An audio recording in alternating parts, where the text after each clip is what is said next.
They are now. Oh, I see the. Anybody in here? Hello. This guy says you gotta come out with the legend editions for the oversized fish. For the oversized what? For the tape measure. For the. Oh gosh. We have a measuring tape. I think we have one sitting here. I'm supposed to bring it back to my house for sturgeon. Mine always broke. Oh, what's up? Yeah, those suck. They did suck. Hit that thumbs up. That's right, Jeff Johnson. How's it going, guys? Hello, everybody. Letting everyone tune in here.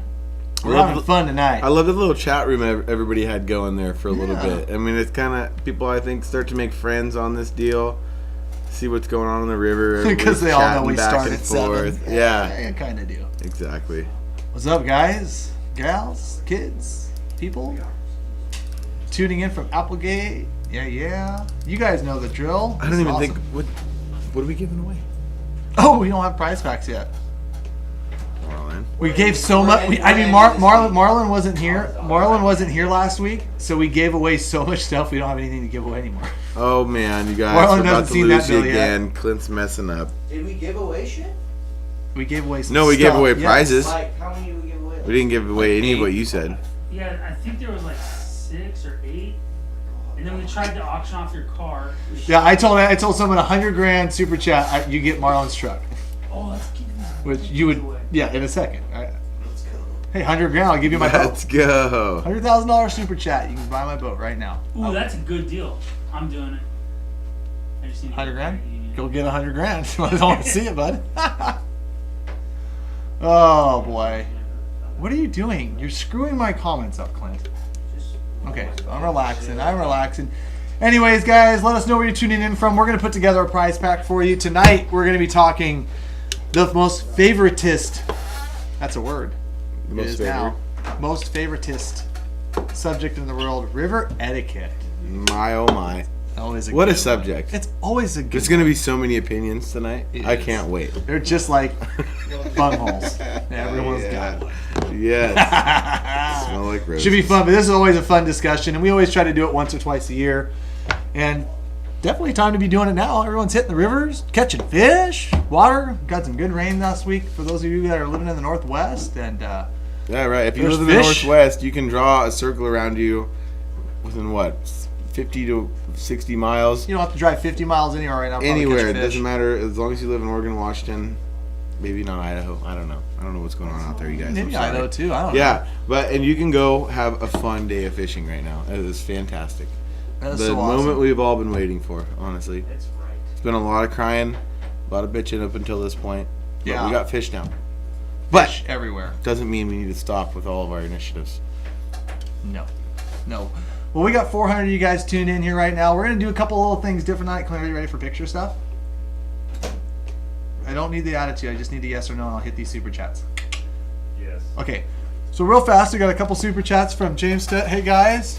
All River Runner Pro staff is tuned in. Keep rocking it. Thank you very much for the super chat, James. And then Jordan, sorry for the miscommunication about tomorrow. Looking forward to getting something set up soon. From Nick Bautista. Yes, sir. Bautista. No problem, Nick. We'll get you back out there.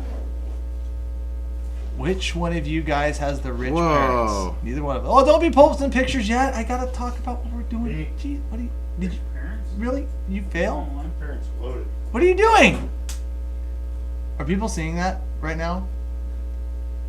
Kent F, $10 super chat. Jordan, put us on some fish today. Woo, thank you, Did you Kent. catch one?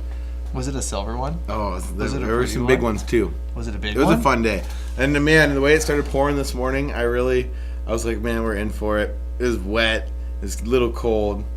Bite was kind of off in the morning, right at the beginning. I was like, man, are we just going to get punished today? And then we ended up having a great day. Was Kent the one that got spooled? Yes. You want to tell that story? Yeah. So, a good friend, Kent, client of mine who just sent that awesome super chat. Very first fish we hooked of the morning. We're all going back, learning how to do the technique we were doing, and fish bites, hand it off, and we're getting everything in the boat situated. There's only 3 of us in there, so it wasn't really a big crazy mess. We're reeling up. I turn the boat, put it in neutral, start to float back with the current, and I can just hear the line just Just going, huh? and I'm like, man, that fish is just getting it, and it's a long straight stretch. I mean, what, 350 yards, easy, 400 that's a big yards. run. I was just wide open. The fish can just turn and go. There's nothing to stop it. And I hear Ken go, "We're almost bink," and I'm like, I look over, and I'm like, and I look on the reel, and there's still line on the reel, and I don't know how it broke because it was all the way down the. Even if it was wrapped over and knotted in there somewhere, it wouldn't have broke. Did you have any of the braid, or did you get to your backing? No, I went right. I braid all the way to the bottom. Oh wow. Yeah. So something like that. Something was weird, right? Like in the first 15 feet of the line that I'd put on there.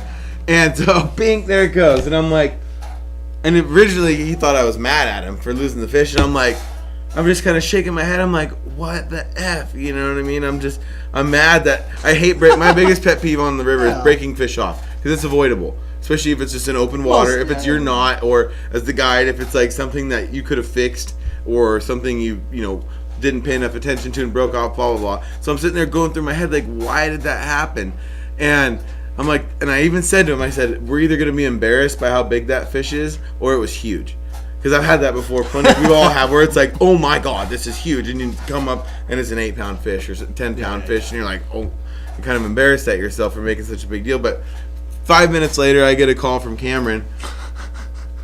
Well, how big was that fish? And I figured he'd just seen me fighting the fish, and he goes, and I go, I don't know, man. It spooled us though. And he goes, yeah, I know. I got it dead laying here on the bank. I hand lined it in, or in the boat. Excuse me. So Jordan was about a few hundred yards above us, and we hooked this fish, and we're fighting a fish. And I told, okay, guys, reel up. So my other guy has his fish on, and all of a sudden we bring up this line, and I'm like, that's not my braid. Like that's not my braid I'm using. And so we grab it, and I grab it, and I'm like, oh, it's going this way.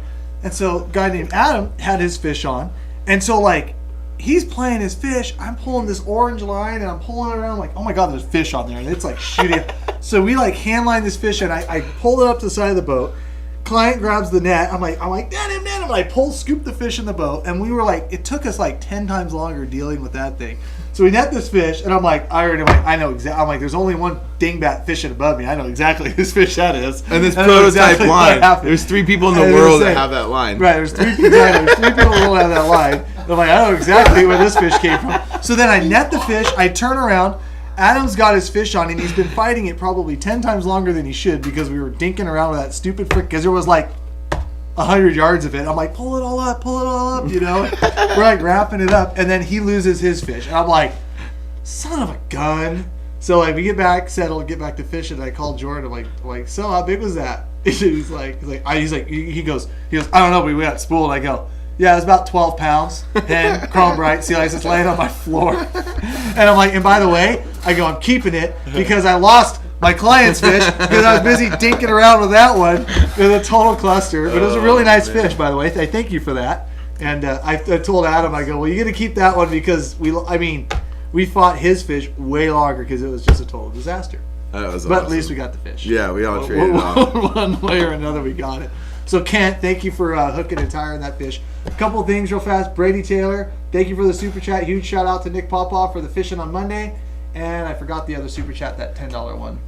I just remember I saw Brady's. Sorry. I saw another one that I missed. I want to just throw those out there. Oh, there it is. Do you guys fish through that crazy wind? What crazy wind? Was that today or tomorrow or yesterday? Yeah, Last weekend?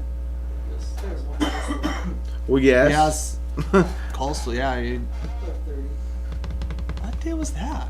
I don't know. There was one day where it was bad though. Me and Sharon were sitting in here, and I hear this bang, and I'm like, "What in the world?" And I go out, and my umbrella for my table had flown completely over my roof of my house and landed in my backyard, smashed. Yeah, I remember. Saturday and Sunday was pretty cool. Well, I could say I was up on the river up north, and it was really super windy, but it didn't. It wasn't Maybe, like, was that the one that came like that was in the evening, Marlon? Yeah. because there was trees down on the side of the highway on the way It was home like and stuff. 6 o'clock. Yeah, maybe we didn't have to fish through that crazy wind. Maybe we were fishing in the morning and the next day or something like that. Yeah, No, we got anyway. 60-mile-an-hour gusts over here. Chris Carson says. Well, it's just Yeah, not yeah. dry anymore. Oh, yesterday, Vernita, 2 p.m., huge wind. Yeah, we missed that. I missed that where we were at. So yeah, hopefully that answers your question. So before we get started on the river etiquette, I want to give a couple shout outs to a couple guys that have been posting on the Fishing Etiquette discussion board. We've got some really cool pictures, and we thought we'd just try to feature every week. How many people do we got watching here right now, Clint? We've got over 550 of you guys watching. So what we're going to do, thank you. Yeah, so if you guys, we're going to do something where we try to feature some of like, people's first salmons, like a special fish, any just like cool featured stories that we're seeing on our discussion boards. We're going to bring those up to light, share those with you guys out here in the YouTube world and on the live feed roll on Facebook. So before we get to that, Lana Bunting, thanks for the tips. Love the 48-hour challenge. Thank you so much, Lana. I think we need to put them on. I think we need to put them on a 1-month challenge. Let's take your cameras. Get and out of go here. away. Yeah, thank you very much for the super chat. Thank you very much for enjoying the 48-hour challenge. But yeah, let's throw a couple of these pictures up here for some shout outs from this week. Let's see what we got here, Clint. We've got, first off, Gunner and Gage with their first adult salmons. Salmons? Did I just say salmons? Wow. Go ahead, flame me. With their first adult salmon steelheads. Yeah, salmon steelheads. We got some awesome catches right there. Thank you much for guys for supporting Addicted. We got Daniel with a that coho is absolutely ridiculous. Thanks for posting that too. What is he? If you're in here, what was the actual weight on that? I don't know. What do you think?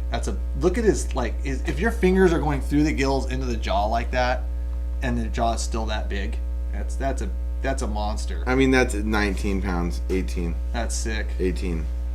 Let's see a couple more here. 18, 19 pounds. We got That's Gavin. Gavin with a nice toad he's holding up there. It's pretty badass. Great pick. Let's check out one more here. Oh, look at that. We got the original OG Lonnie with Sage out there beating up some steelhead. Pretty sick. Nice little steelhead. And then Kelton, who traveled all the way over here from Tennessee, wanted to catch a salmon. Literally 100 yards into the run, catches himself that salmon and kicked his butt. Super awesome. Good times out there fishing. Fish too. Just a dimer. Look at the dorsal fin on that. Oh, it's awesome. It's a shark. It is a shark. It's a shark. Yeah, well, good job, guys. And like I said, you guys, every week we want to feature some of those photos out there from you guys out there in the community. So if you can message us, email us, we'd love to feature you guys. Don't message us. If they want to feature orders at addicted.fishing, we'll be happy to give you guys a shout out, especially to your youth anglers, first salmons, birthdays, you know the drill. Yeah. So, with that said, what? Let's get that first giveaway round up. Is this the actual Daniel from the picture? I think it is 14 pounds. Yeah, I believe it. That's what Josh just said. He chimed in. You believe it? That's a. Yeah, I was gonna. I threw a pretty. I think like when they're holding a fish and there's some of a the biggest bow ones in the I've ever back got. It's 'cause like so 16 and a half, and that looked way bigger. Yeah, that's a stuff My fish. scale was off. Okay. No, I mean that looks way It was bigger. a calibrated. The way he's holding it. Yeah. Oregon coho. It's a joke, and I know all you Oregonians say it about Washingtonians too. And no, real fast, I've seen this like 3 or 4 times in comments. The net is still taped up because I went to go buy another net, and they didn't have that exact same size net. So I had to like use some self-tapping screws. Like screwed them in there, duct tape it. Just kind of holding true right now. Working pretty good. Yeah. So do you guys make barbless twitching jigs or barbless anything? No, we don't. First off, thank you for the super chat. Thank you so much. And generally we don't, because you can always make something barbless, but there are a lot of fisheries around that do allow barbed hooks, so we want to leave them on there to allow that. Well, good pair of Gerber pliers will take care of that for you. That's right. Ooh. Oh, Gotcha. Yeah. So just pinch them down, bud. Exactly like you said. You can always pinch them down, but you can't put them back on there if you are fishing a barbed fishery. Yeah. So river etiquette will be a fun one tonight. You guys start brewing up in your minds a little bit what you want to talk about. We're gonna, it's so open ended. I'd say we start from the boat ramp and go all the way down the river. I mean, there's etiquette to be shared across the entire river. But some are more, some rules stand a little truer in some places than others. So start thinking of some of your questions and some of the stuff you guys want to talk about tonight. But we need to do a giveaway. I was going to say, let's get a giveaway together. I know let's start grabbing stuff. We're just going to start grabbing stuff. We're going to give away No, he says. Because you don't know what giveaway is and what, like, sample is. Last week. Well, we just gave away your fucking gear, this so it week. didn't really. We 1,000 didn't. hooks We last didn't. week. were they Yeah, 3 that's aughts? where that bag of Were they hooks 3 went. aughts? That's where that bag of hooks went. Ooh, these are some fishy hats. The Straight gold off one. flat bill, bro. Yeah. They're not your style. I know. I'm not gonna put it on. You might- but- you might look pro staff with that. You definitely catch more. I need a new pair of Giveaway bibs. That's number You for one. catch sure. more fish if you pro staff harder, bro. Giveaway number 1, boy. Giveaway number 1, you guys. Cannon koozie, a really cool tough line hat, and my favorite mustache Oh. sticker. Over the haircut, and a foot tag. Howdy do. Don't fall asleep first, bud. Yeah. Don't fall asleep first, bud.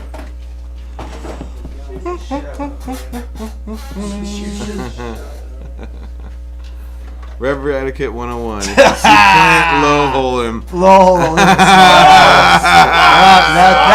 the best super chat I've ever seen, Brady. That is so on point. Brady. That's fantastic. Whoa, That's my mind the hostilities there, Is he Clint. still your friends with you? He's messaging me to go fishing with him all the time. Yeah. Oh, He sent me a message asking how he can get rid of Charles. Maybe that's why he's inviting me. No one is inviting you fishing. Yeah, come on, Clint, be real. Yeah, let's be honest. There's one person inviting you. Oh, Can't wait to go. oh no. There's one person. There's Yes, one there person. is. Yes. I think he just wants to wear a skin, but you know.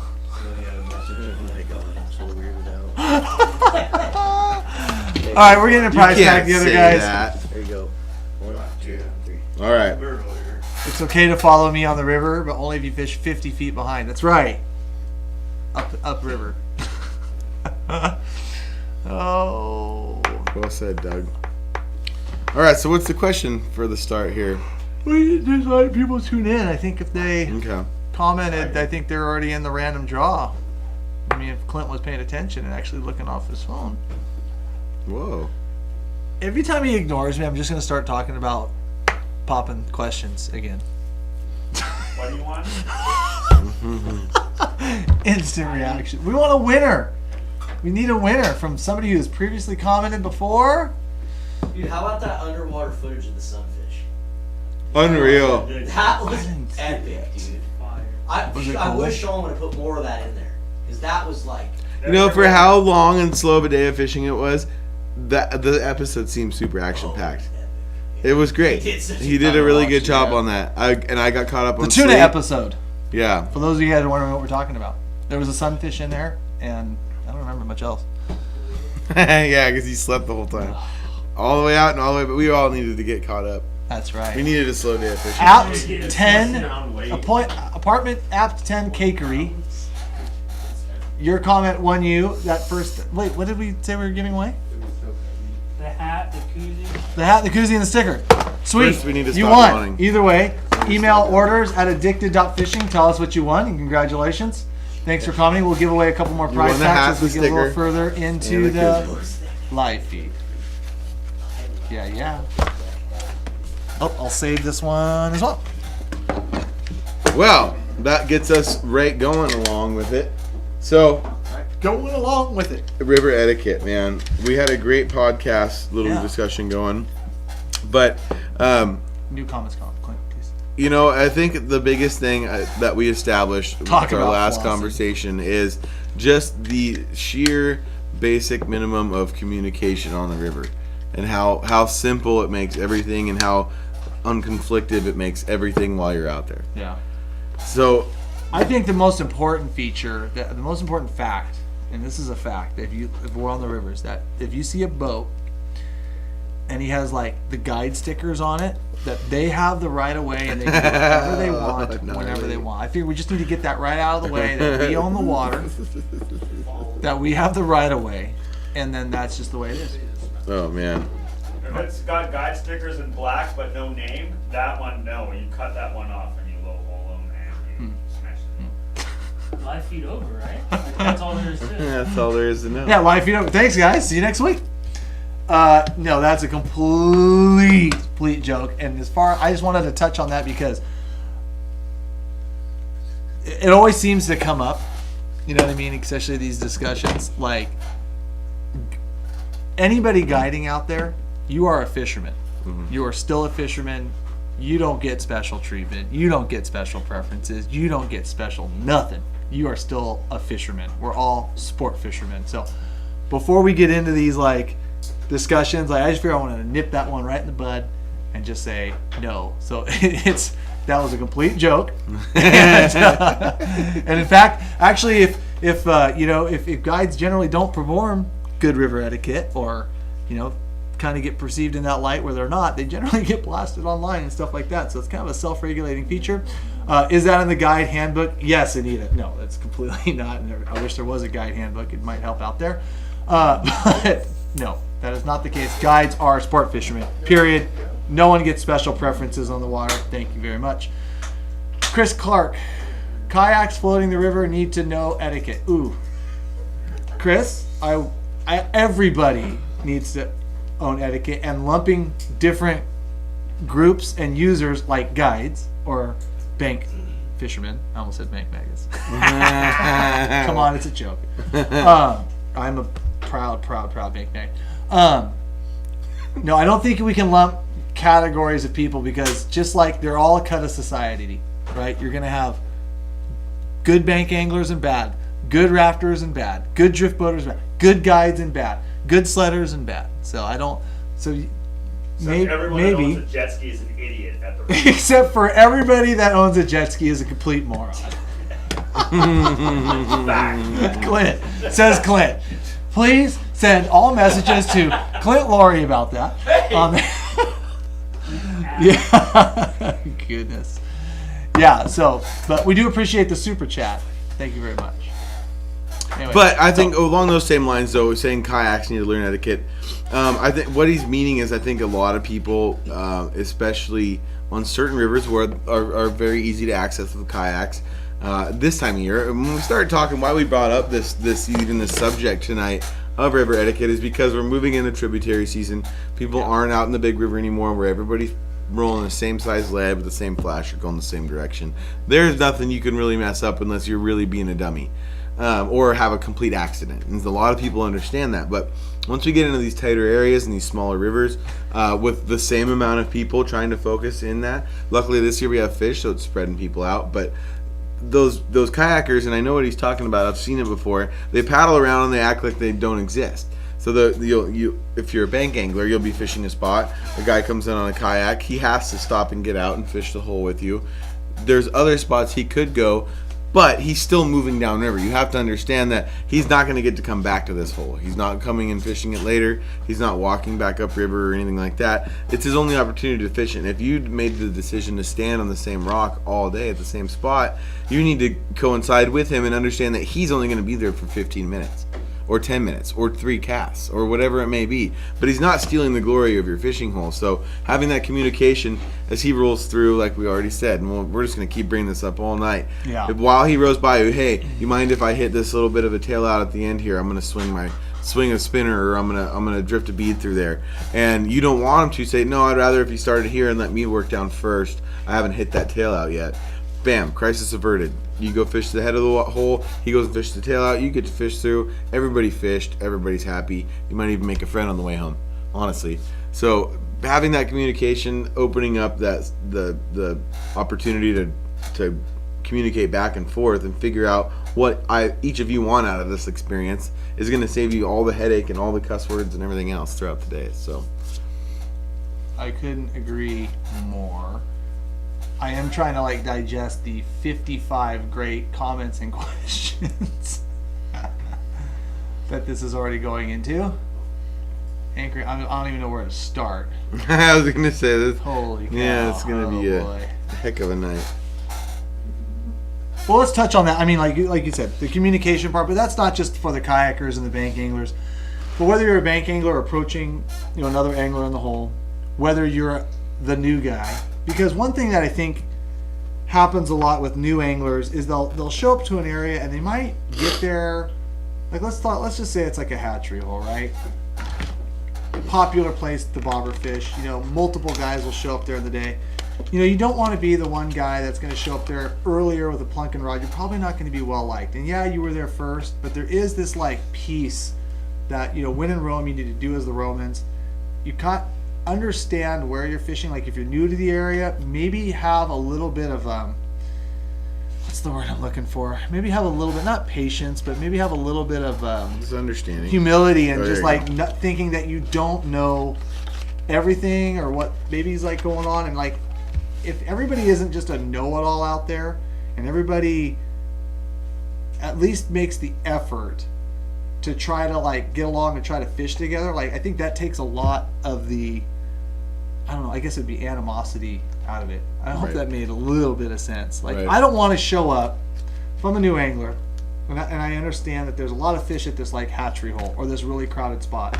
I don't want to show up there in the morning and start plunking in a spot that everyone's going to come through and want to go drifting through, or something like that, right?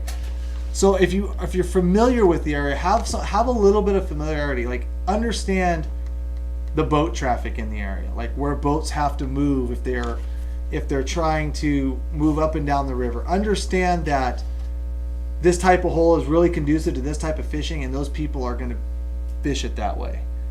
Don't try to be like that guy or the odd man out. And if we kind of all realize that we all of us collectively don't know it all, I think that would help. Yeah. I think that's a good place to kind of have that mentality. If that makes any sense? Yeah. And I've seen quite a few flying through here. Some of touching on great homeowner comments. stuff. Yeah, there's some like actually really good questions and things to talk about. But along kind of the same lines as Cameron is talking here, I made a comment earlier, and I have a theory in my mind, and it's how I approach areas like this if I'm going to be fishing them, whether it's a hiking Scroll a ave little bit.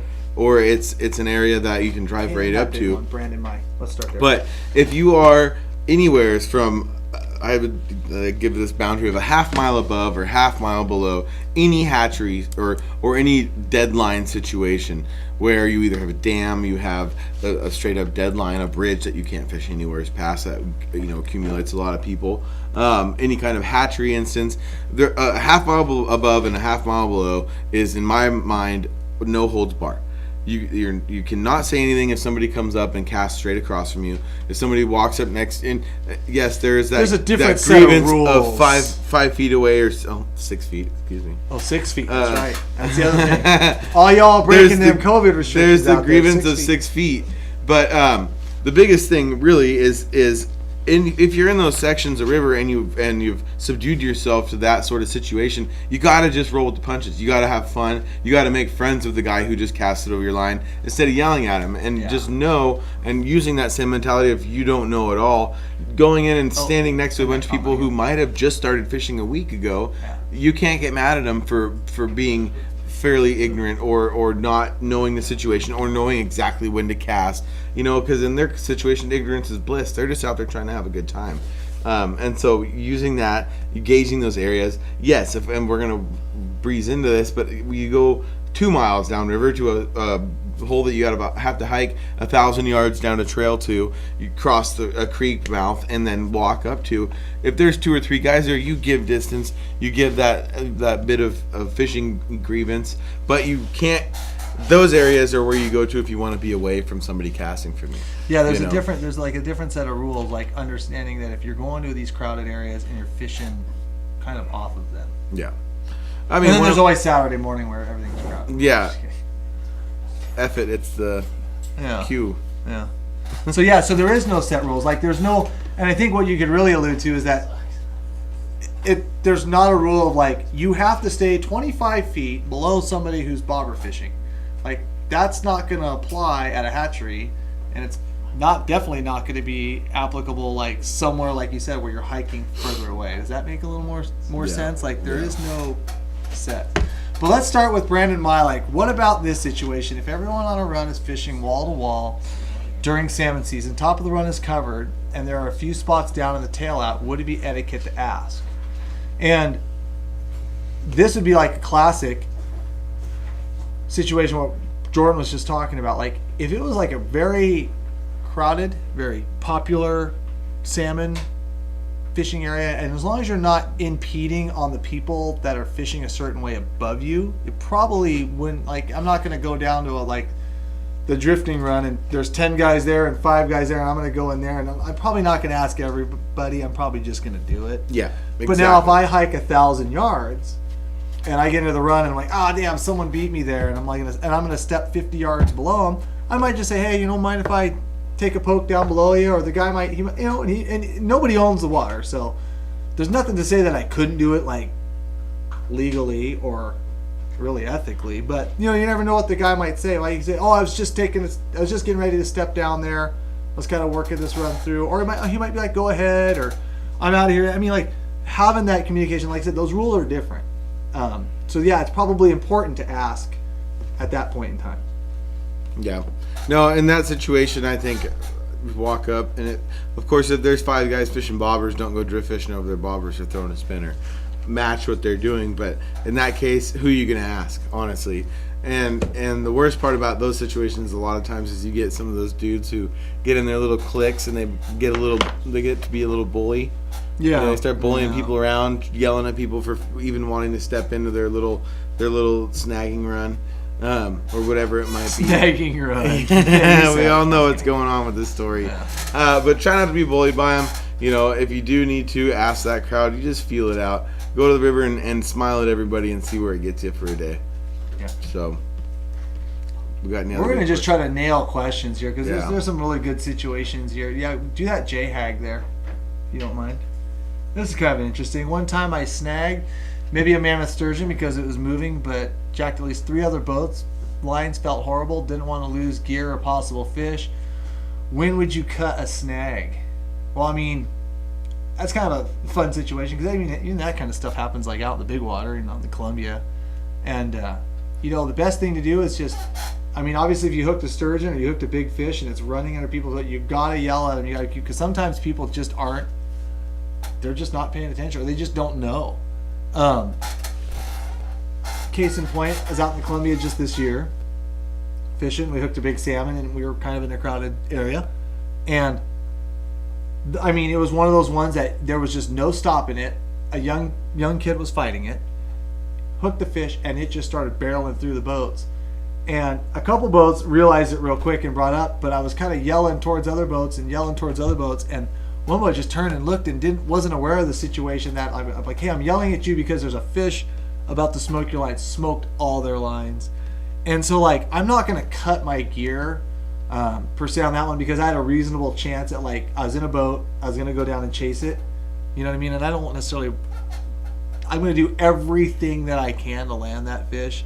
Yeah, maybe if I thought it was a 9-foot sturgeon, I'd maybe try to break the leader. Yeah. I'm not going to try to break the fish off, though, if that makes any sense. But just tried to communicate with them, and we ended up smoking a couple boats. Ended up getting the fish, losing a bunch of gear in the process. Some up from some of the other lines we had to cut. But yeah, more communication, and it happens out there. And then patience. The other boat was pretty cool. He came back by and he's like, hey, dude, you got those flashers? I'm like, no, dude. When I cut those lines, I thought they were gonna stay on my line and I was gonna bring them up into the boat. But when I cut them, they fell off and sunk. And I felt bad. I'm like, oh, dude, I got a couple extra flashers. The guy's like, don't worry about it. I felt bad because he lost probably $30 in gear. But kind of happens out there. But everyone displayed patience, and everyone kind of displayed at least the amount of courtesy that you could. And just honestly, it happens. It happens. So. Yeah. No, in those situations, it just comes with the territory, and everybody has to understand. And hopefully, you're in an area. I could have been a jerk about it. I could be like, move your damn. Could have just, but it's like not you. Super. No, I'm a saint. You not see my halo right now? Did it twice. Yeah. Yeah, communication, and yeah, we'll all run into those situations and display patience. And generally, I try to say if a boat hooks up around me, I try to reel my stuff in as quick as I can. I'm watching for that, because the last thing you're looking out for your stuff, right? The last thing I want to do exactly is if I tangle the other fish, I'm going to lose 20 minutes of time.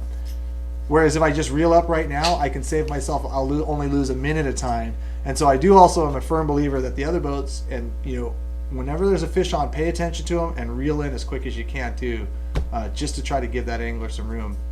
The time you'll lose doing that is a lot less than if you tangle them. So on both ends, I guess, answered that question. Yeah.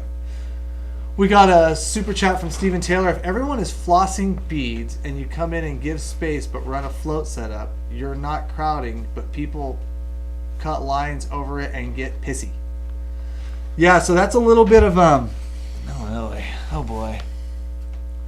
It's a little there's bit. there's too many gray areas in that one. Well, you I mean, know? it's a little bit. I'm not going to condone what they're doing, but I'm also not Right. going to condone you going in there and not just going and finding another fishing hole.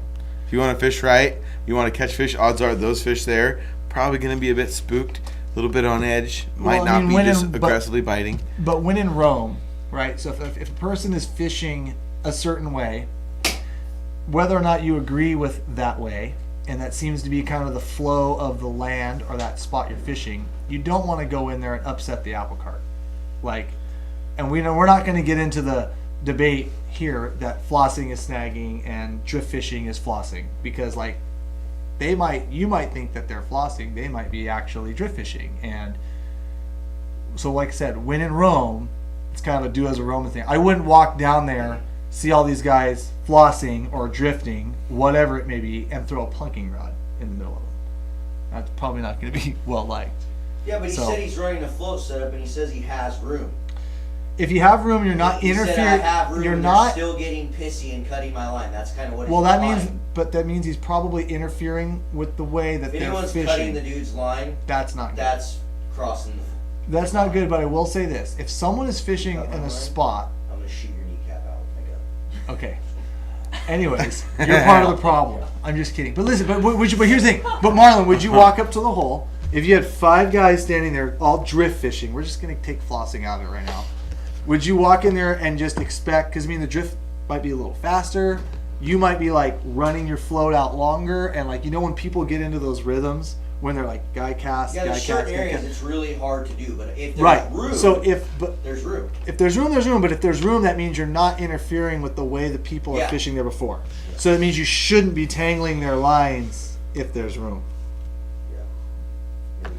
Maybe they just want to cut his line. Well, maybe they just cut his line. Well, That sounds that, hardcore. but you know what I'm saying?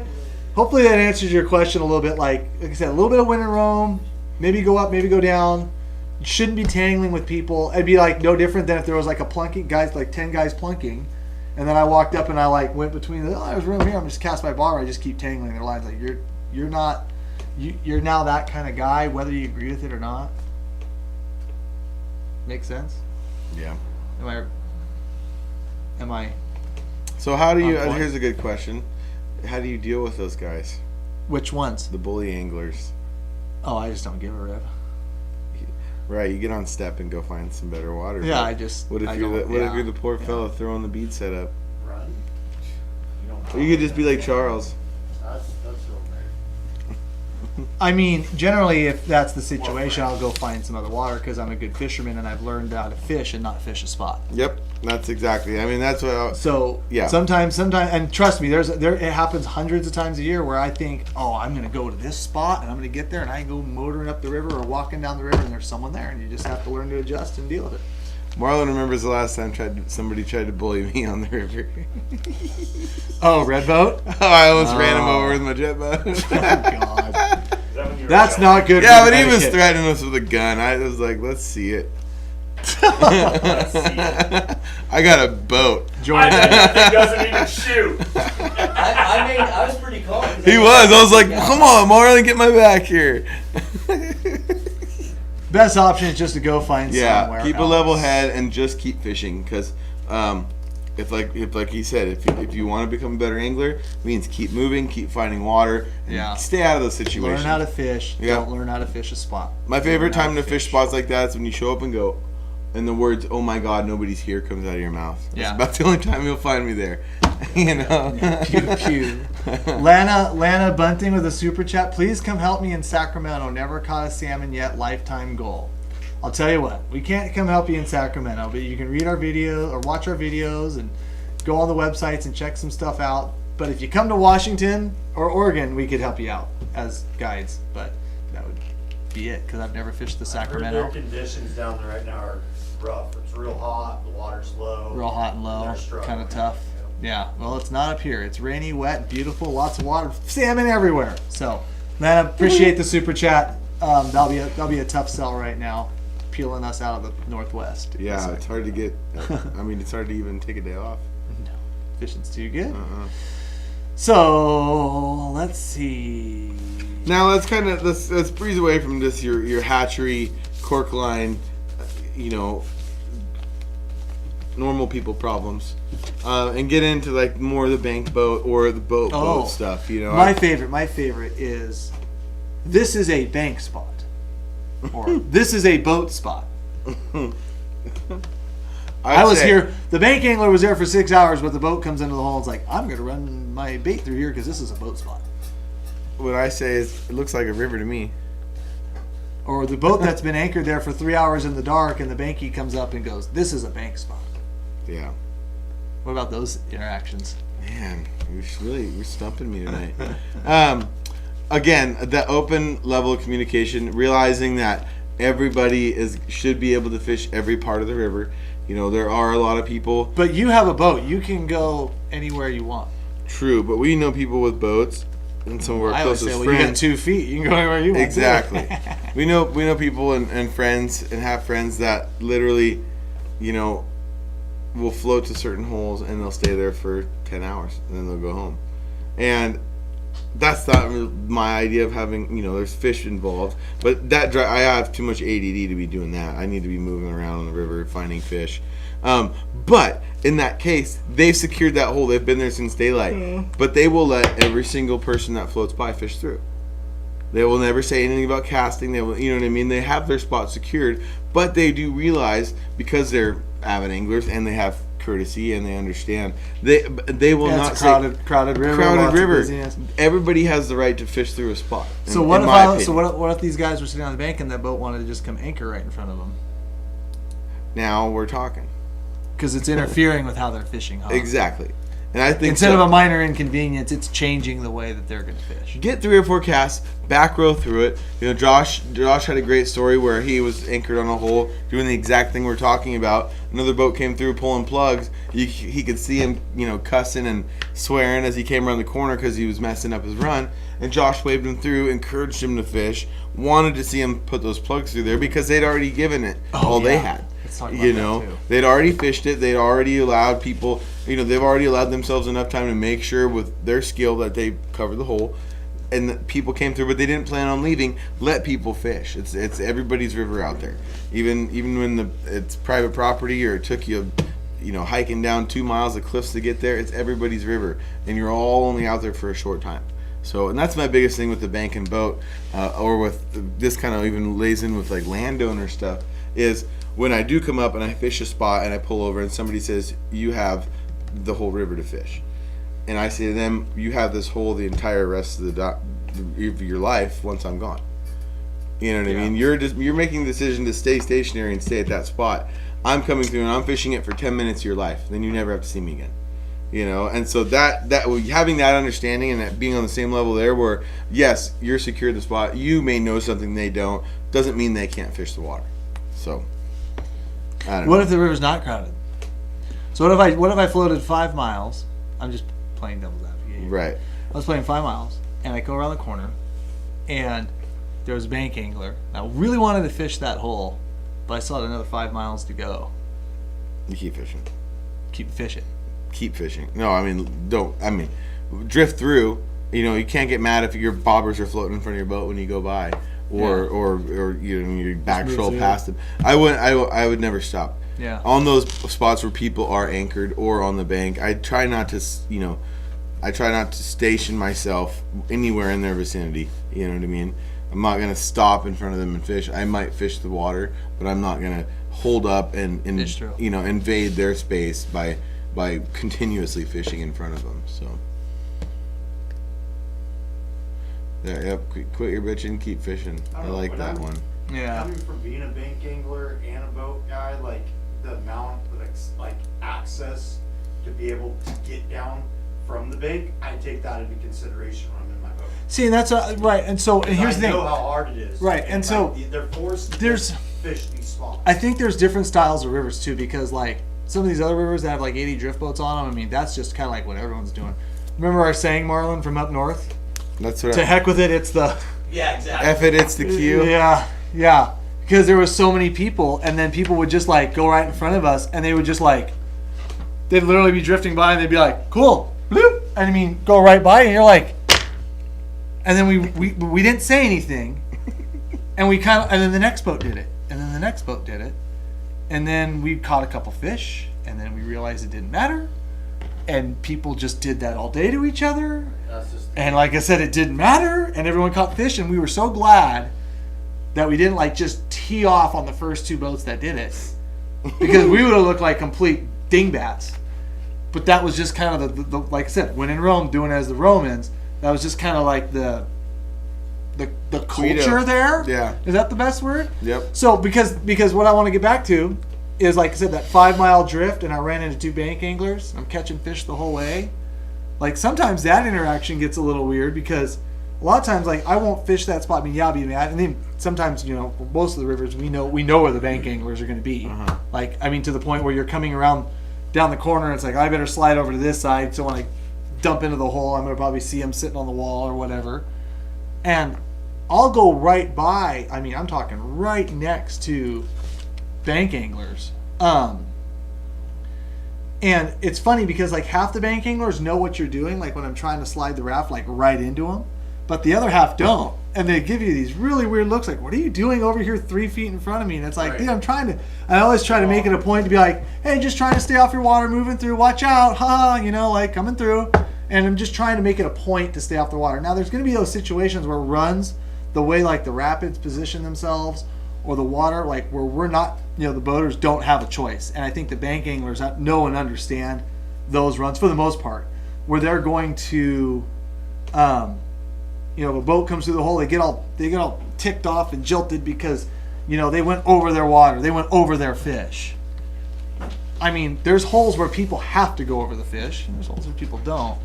So I don't know. I try to give a little bit of, like I said, I guess it just depends on the situation on the river. There's 80 drift boats and tons of bank anglers, but like you said, if I know they hiked in 50 miles, you know, kind of thing, and it's like I don't have to fish that spot, I'll just nudge over, say hi, and just keep on going. Every day accessibility is just getting shrunk and shrunk Yeah. and shrunk. So it's, Well, you can thank the guys that litter and thank the guys that piss off the Not landowners saying for that that. bait guy couldn't have done something that he could get his own boat and, like, you know, like, and do his own thing, but I just give him that. I'm like, it's the only Yeah. place I got the fish. Yeah. No, and we'll throw it out there, and we'll say this a couple times throughout the night, but, you know, we are not laying down the law of the land here. We're not writing a Bible back behind the desk here.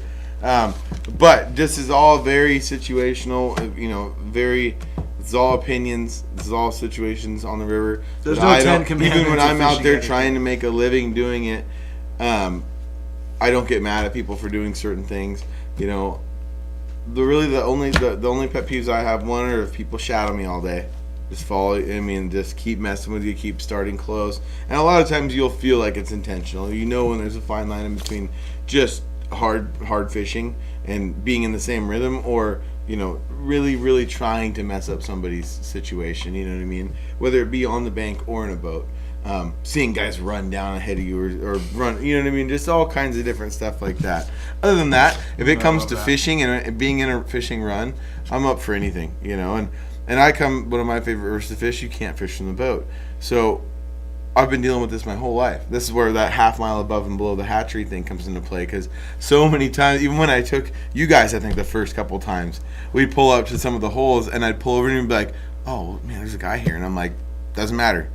That's what this hole is. There's going to be 30 guys Yeah. in 20 minutes. Yeah. And there's one guy. 1 o'clock in the morning. There's one guy there, and I'm like, it doesn't matter. He has to understand where he decided to come today is a spot where this is okay, because there's going to be 3 other guys that walk out of the bushes, do the same thing. We aren't going to hang around for that. We have the graciousness to float I know what away, you're talking about. but we can get away, and it doesn't. You know, if they're fishing in this vicinity, you have to expect it.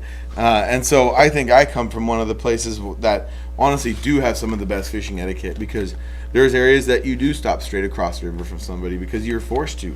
You know, you don't have a choice whether you're on the bank or in a boat. You have to stop and fish it just like they are, with a different idea.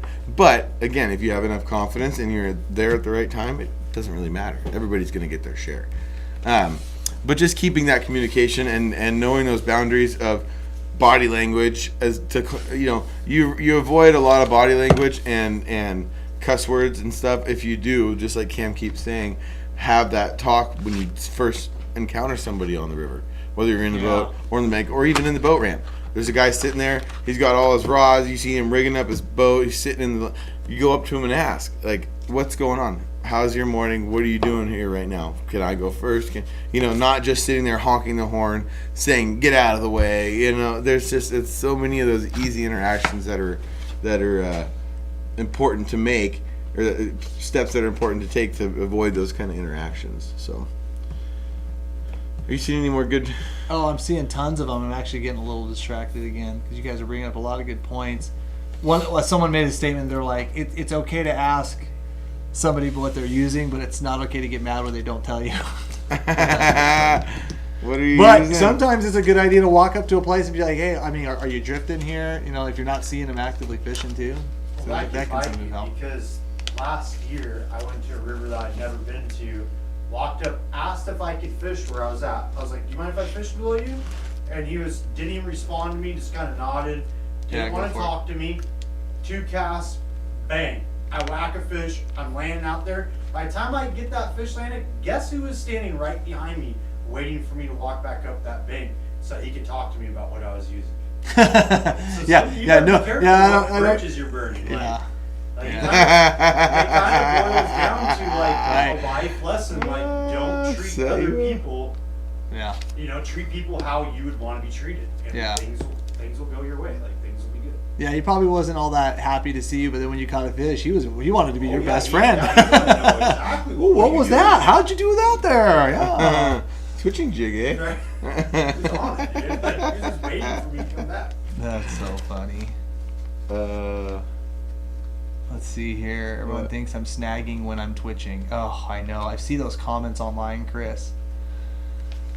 Yeah, if you think that twitching is snagging, then you are missing the boat. And when I see guys make those comments, Then they're you're like, how do you twitch? You're like, oh, you just go to the river and just start snagging, and it's like, okay, dude. Snag. Please don't learn how to twitch. Thanks. Less people have to deal with. Yeah, no, twitching is not snagging.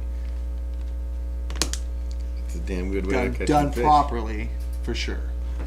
Done at the right fish. Done at the right fish too. I guess you could say that. Yes. It can definitely. And someone be. made a comment too, like, what if you see someone who brought in a snagged fish and bonked it? What do you do then? Yeah. What are you doing? You watch some guy, you're floating into a hole, he's got a big chinook by the tail, he's throwing that sucker up on the bank, and you know it's snagged. What are you doing? Calling the cops. Just kidding. No, the other day, funny story, me and Marlon were going off, we were just blowing off some steam, going fishing for a little bit.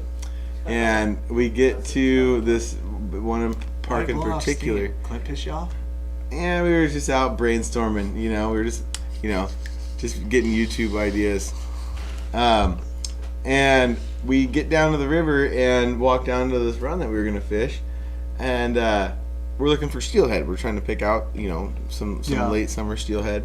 And walk up to the run, and there's these two, 8 to 10-year-old kids chasing these chinook back and forth in the tail out of this hole, snagging them. And they're huge. They're 35, 40-pound fish. 8-year-old kid, I'm like, man, do I even say anything? Because they're gonna remember that moment. I remember the first time I did that kind of stuff because I had no clue. Yeah. And that made me love fishing. It made me get into fishing and remember those things forever. And Marlon's like, you should go say something to him. You should go have a talking with him. And I'm like, I'm like, all right, I will. And I go down there, and this kid's got this giant chinook by the tail with an addicted worm on the end of his line, so he's not like blatantly snagging. He's just throwing whatever he sees, you know what I mean? And he's got this giant chinook by the tail, and he's just fighting it, looking at me. And this thing's like swimming around in the middle of the river. And I'm like, hey, buddy, I'm like, do you guys know, you know what's going on here? And they're like, oh, dang it. You should turn off your damn phone. I know. Jeez. I mean, Third strike, you're out. Oh bro. my, is it that big a deal? You guys talk on the phone the whole time. no, it's not, but it's funny. God. But anyways, I go down and I talk to these kids. And just softly explain to them, and this is the same thing you guys could do to an adult. But just, I'm like, you guys see right there where all that gravel is clean and not the same color as the rest of it. Explain to them that what they were doing was improper and could potentially hurt the fish. And it was just that simple. Oh my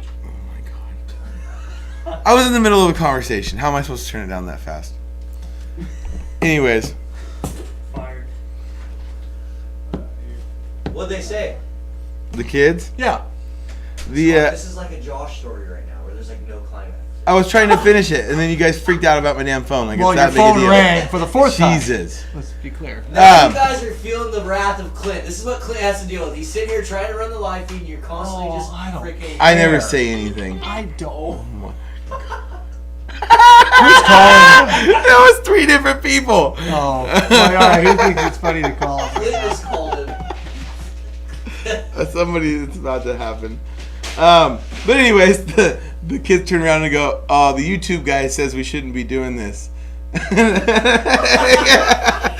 so I'm like, "Yeah." Oh my God, that was Mike this time.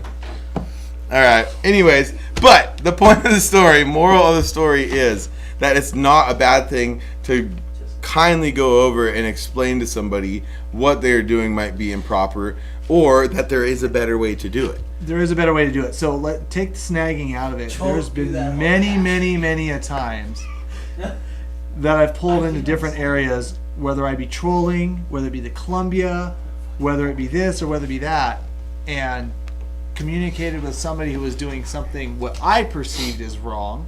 They might not have perceived it as wrong, and just said, "Hey, it's better if we do this together." You know what I mean? Whether we both, pitch plugs, or both hover, or both anchor, or both troll. Like sometimes all it takes is, and some people are really amenable to that advice. Some people aren't. Some people are going to go to the river. I know what I'm doing. This is the way I do it. But you can usually kind of tell. You know what I mean? You can usually kind of tell that. So. Yeah, there's always a time and place to go and just help your neighbor in that situation. You know what I mean? But that might be just what they need at that point in time. Yeah. You know what I mean? If you are doing some sort of ethical thing, you see people snagging. Obviously, you see a line of dudes snagging. They're all buddies, and they obviously know each other.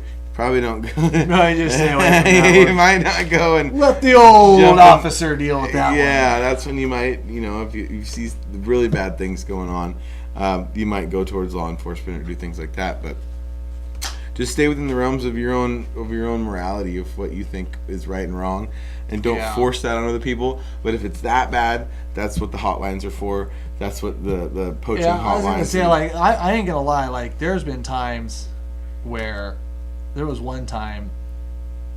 I shouldn't even say this. There was one time, like, the river was distinctly closed for Chinook, and I'm with my clients, and we catch a bunch of them and throw every one of them back. We're targeting coho, and this guy. How awesome would it be if it's like, And then we bought like 5 Chinook because we just didn't give a crap anymore. And there was this guy, and he's fighting this Chinook by himself, and it's like very obviously a Chinook. It's like a 25, 30 pound Chinook, and he freaking lands it. And I'm like, what did I say to him? I said, hey, just let you go. I go, just to let you know, Chinook's closed. They go, and I'd never really seen the guy. Well, Chinook's closed, and he goes, yeah, I know. Lands the fish, takes off, and it just so happened that was the day that Johnny Law was sitting in the bushes. So I have a feeling, and they were probably watching him. They'd been watching him for quite a They while. took his drift boat. They took everything from him. They rode it down the river. And it's like, I think those type of people that you see doing that kind of crap, they usually get what's coming to them. Yeah. I think it's important too to explain to some, maybe the new anglers that are watching this, that this is really, it's a problem throughout the seasons, but primarily this fall season. And you don't really see this as prominent in other seasons. Like, things change. yeah, but Charles, that's not true, because it just all depends on where you're at, man. Well, right. We just don't see it in our little region, Right. but I can tell you right now, a lot of the guys up north, they see it all the time. Right, there's places where you can gig on them and stuff, but it's not so crazy.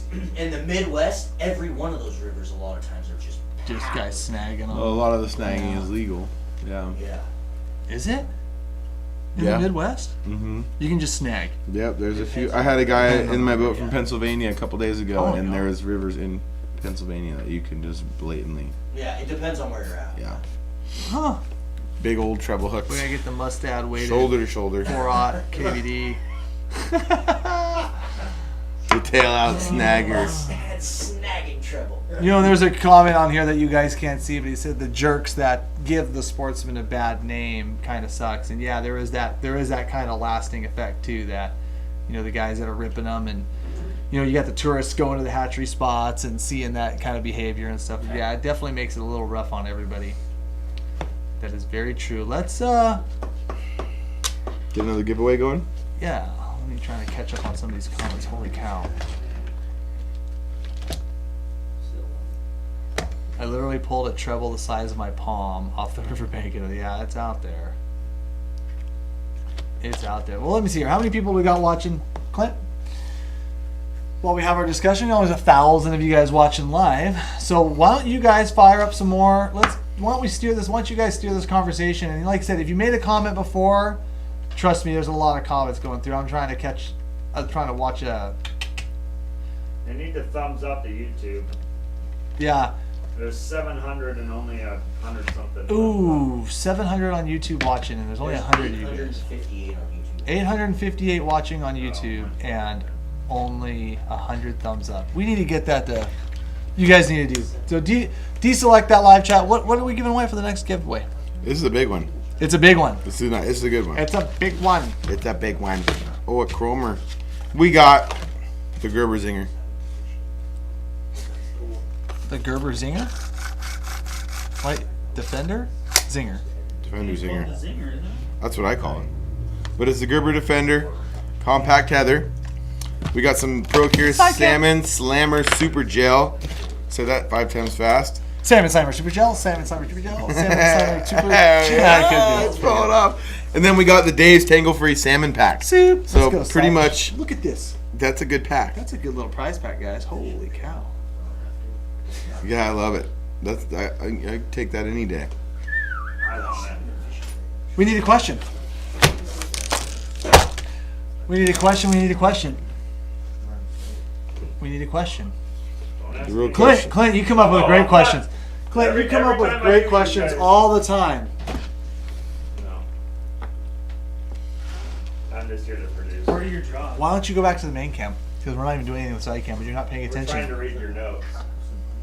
It says trash, and it says Daryl Jones.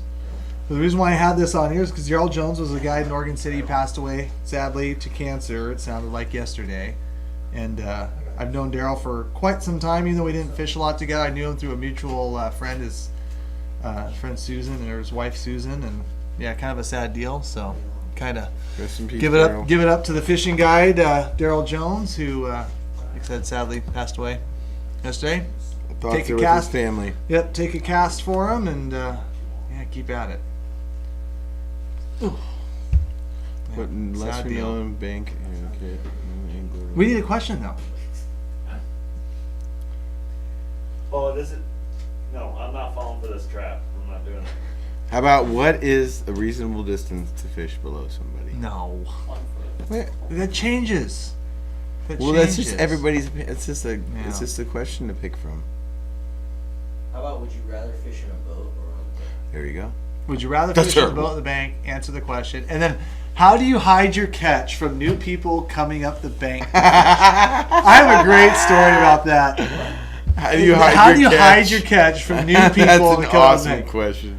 So I'm sitting in a drift boat. This is back in my drift boat days, and I'm on a little river, and you don't hide it all the time. Yeah, we do. But I sit there and I just bonked this summer steelhead. Put it in the fish box, and I bonked it blood. And just as I'm like back to kind of doing what I'm doing, right?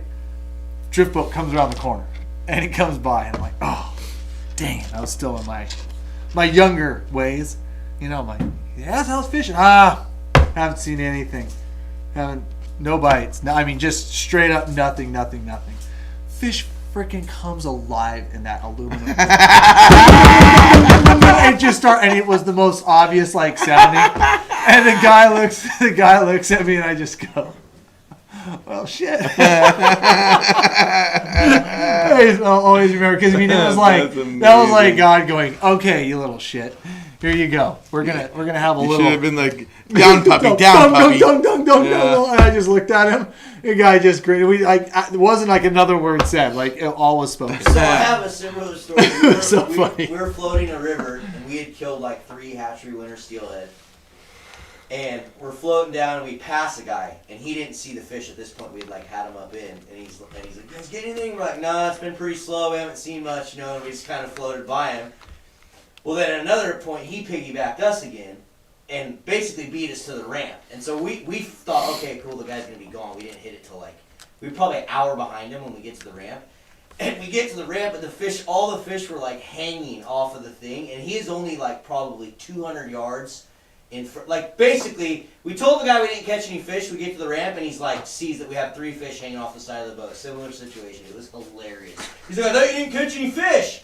And we're like, Oh, we just got him right there. yeah, we just got him those couple holes back. Oh, I always tell my clients, I do all the fish talk. Oh, for when people are going, yeah. Because you never know, guides Especially have with kind of a guides. common courtesy, you never know, at least within the guides and with other sportsmen too, your buddies and stuff, you never know, the kind of day someone's having, and, oh yeah, we might have hooked 6, but little Jimmy there might have broke 6 of them off, or, you know what I mean, so we never go by, we're never like, how'd you do, how many did you get? But your clients do, a lot of times. Oh, yeah. You getting any? Oh Or man, the we guy just caught a 50-pounder. So Or the guy I that always will tell- ask every single boat. Oh yeah, I just shut up. The always tell my clients that I do the fish talking, because there's some people that I level with, and some people I don't level with as much. Yeah, but there's nothing worse than, It's just funny. than having, a bank full of people that just took up fishing 3 days ago, and you're out there and it's a stellar day. You should be getting them, but you're staying calm and cool. The one fish is going to be your trophy for the day for that person. And you're working hard at getting, making all the stars align, and then the other boat goes by like, oh yeah, we killed 8 already, and we just let 6 go, and these people are sitting there looking at you like you're a dunce, but everybody's working. You never know. Fishing, right? Yeah, it is. Yeah. It goes back and forth all the time, but that is so true. That's. Ooh, Robert McGaughy. But how do you let's- answer your let's, question though? How do you hide them? How do I hide them? In the fish box for us, the but fish box, yeah. you have your little stash spot in the bushes. That one, yeah. But you have to be very careful there, because you don't want to look, especially if there is undercover officers, if there's people watching, if there's wildlife management around. You don't want to be the guy sneaking fish off into the brush. Honestly, I don't get you in trouble. I don't put that much of an effort into hiding a fish from somebody. I mean, Right, if they come right. up on the bank, they walked in there, they see a fish laying there, I'm still fishing there, then you know what? Honestly, I don't try to hide them that much. Yeah. Unless they're wild or they're native. Well, you're allowed to keep wilds right now, wild Chinook. But then what you do is you just pull the old chopper clip. Oh, the little shave a fin? The old Oh, there was a guy. what do they call it now? You shared it. The You shared a slimy? deal the other day, right? Where a guy got busted big time for that out in Columbia. Oh, yeah. What did he do? It was this summer. He cut the fin off.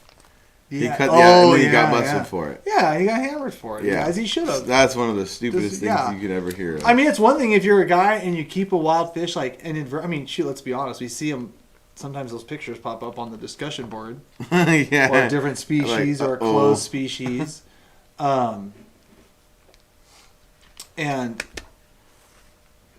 generally those ones, but if you catch a fish and you clip it, it's wild, then you get checked by a enforcement officer, you get everything that's coming to you. Because Yeah. damn good You're an wild. example You're at going to that clip point. it and then throw it in your fish box? Really? Anyways, that was a story that WDFW posted.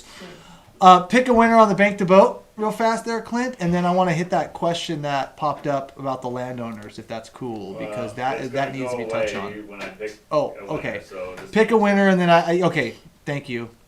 We'll pick a winner real quick, and we'll get into that piece. Well, it's gonna make that comment go away.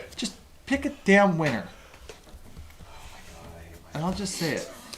I don't want to forget. These people want to win their prize, banker boat, baby. There you go. Sean Lehman, boat all day. Congratulations, Sean. You won the really good prize pack, actually. Well, they're all good prizes. Really they're all good good prize prize pack. pack. Email orders at addicted.fishing and claim your prize. Let us know what you won. And we will do one more giveaway before the night's over. I'm going to give this to Mike. Include your address. Include your damn address. So Or else I'm taking it home. the last posted comment there is a great one. let's One talk that about we've that. all dealt with. If you're an avid fisherman or have been around the Northwest at all, or Midwest, probably even more so, because people are pretty strict about their land barriers around there as well, or their property lines, excuse me. How to deal with landowners who are confronting you about trespassing, but you are 100% in the legal know-how of where you are fishing and you are allowed But to are be you? there. The question is, though, are Do you? you just think you Or are? do you think Right. you are because you're in the water? And there's to my knowledge, there's two defining rules on whether you have you have a tide water or a high water mark situation, or you have a non-navigable water situation where the landowner actually owns the land out to the middle of the river. Yep.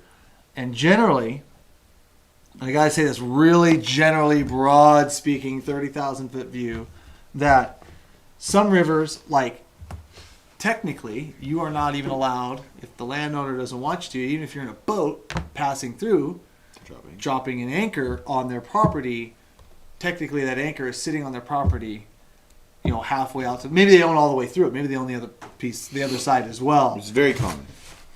That technically is illegal because that anchor or your feet is resting on their land, and so there is this like rite of passage thing, but there's also that a lot of people do think some rivers are high water marks or high tidal marks, and they're not, and they're actually not. That's actually not the case. Right. Well, So that's why first you off, buy you a need to Minn know. Kota with a spot lock. Minn Kota with a spot lock's Problem badass solved. for that situation, right?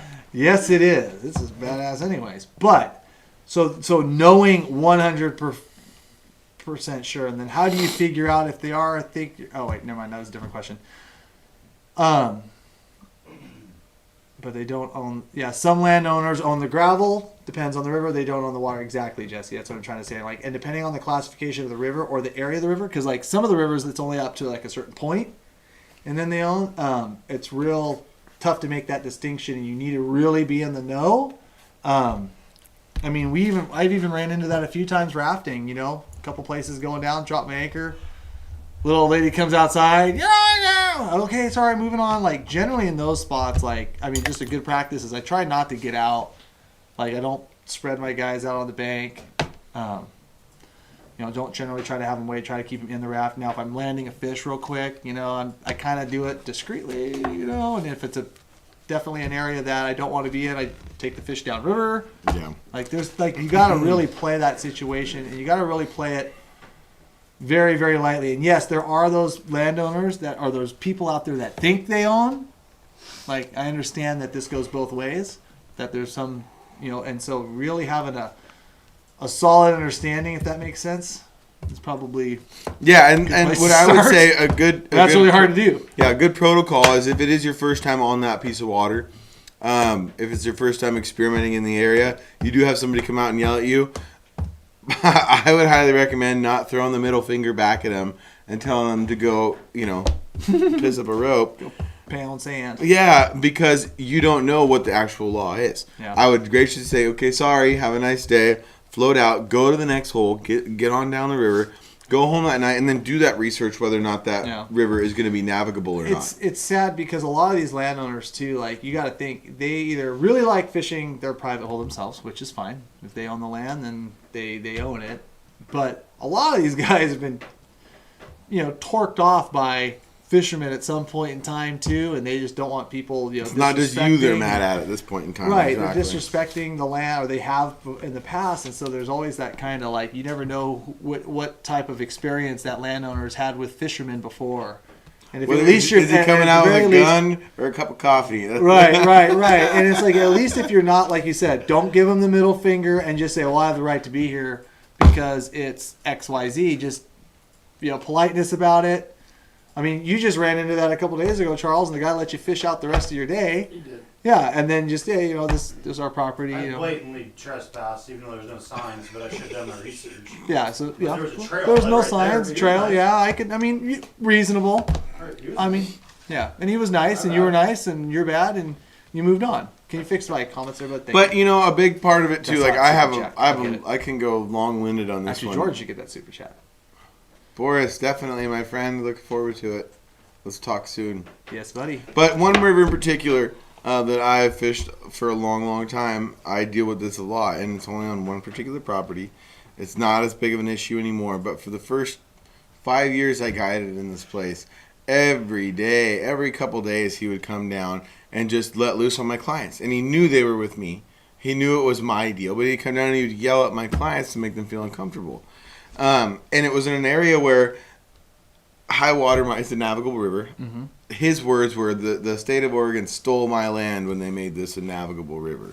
Because this property line does go across the river if you look on any sort of, boundary on line. X. Or, Yeah, exactly. Yeah. So, technically, yes, when the state of Oregon made the navigable river, it made it legal for people to walk down and fish his hole that he'd spent however many thousands of dollars to have in his little area. But the way I explained it to him is the same way I explained it to everybody here about the bank angling stuff. Is I would tell him every day, I said, hey man, we're not leaving. I know my rights. I know where the brush line is. I know I'm walking around this one tree here, which you're yelling at me about, for safety. If we step off that way, we're going to fall in the river. While we're walking around this tree for safety, I'm going to be gone in 10 minutes. And you can have your entire property, this beautiful place. You're living the American dream down here. You won. Okay, you have your hole. I'm going to be gone in 20 minutes. So, please just step off. And I just try to kill him with kindness. Really, I didn't get in a fight. I never got. And eventually he quit. He left me alone because he knew I was in the right. Yeah, and like that's I said, there's nothing that ticks me off more than like somebody that thinks they own something they really don't. That really. Yeah, I feel for you on that one because that one. We're out there really supporting, and this is the way I try to explain him. Yeah. We're out there supporting the resource. We might not even have as good a fishing if it wasn't for people like you, Cam, who care about it, fish hard, and put forth the energy to make sure that certain things happen out there. And I think landowners, in a way, should respect that a little bit. But like Cam said, there's usually a big backstory as to why they hate people fishing their hole. Either they just hate fishing, they don't eat. Bird watchers. Exactly. Or they have been, done wrong in some sort of way, had machinery broken into or garbage or, whatever it might be. So just take it, again, with a grain of salt and have that barrier of communication with those landowners and do your research before or while you're going to make sure that you're even legal to be there, So. Yeah. Maybe there's a $50 bill and you try to bribe your way out of it. Yeah. Reading some of your other questions here and comments.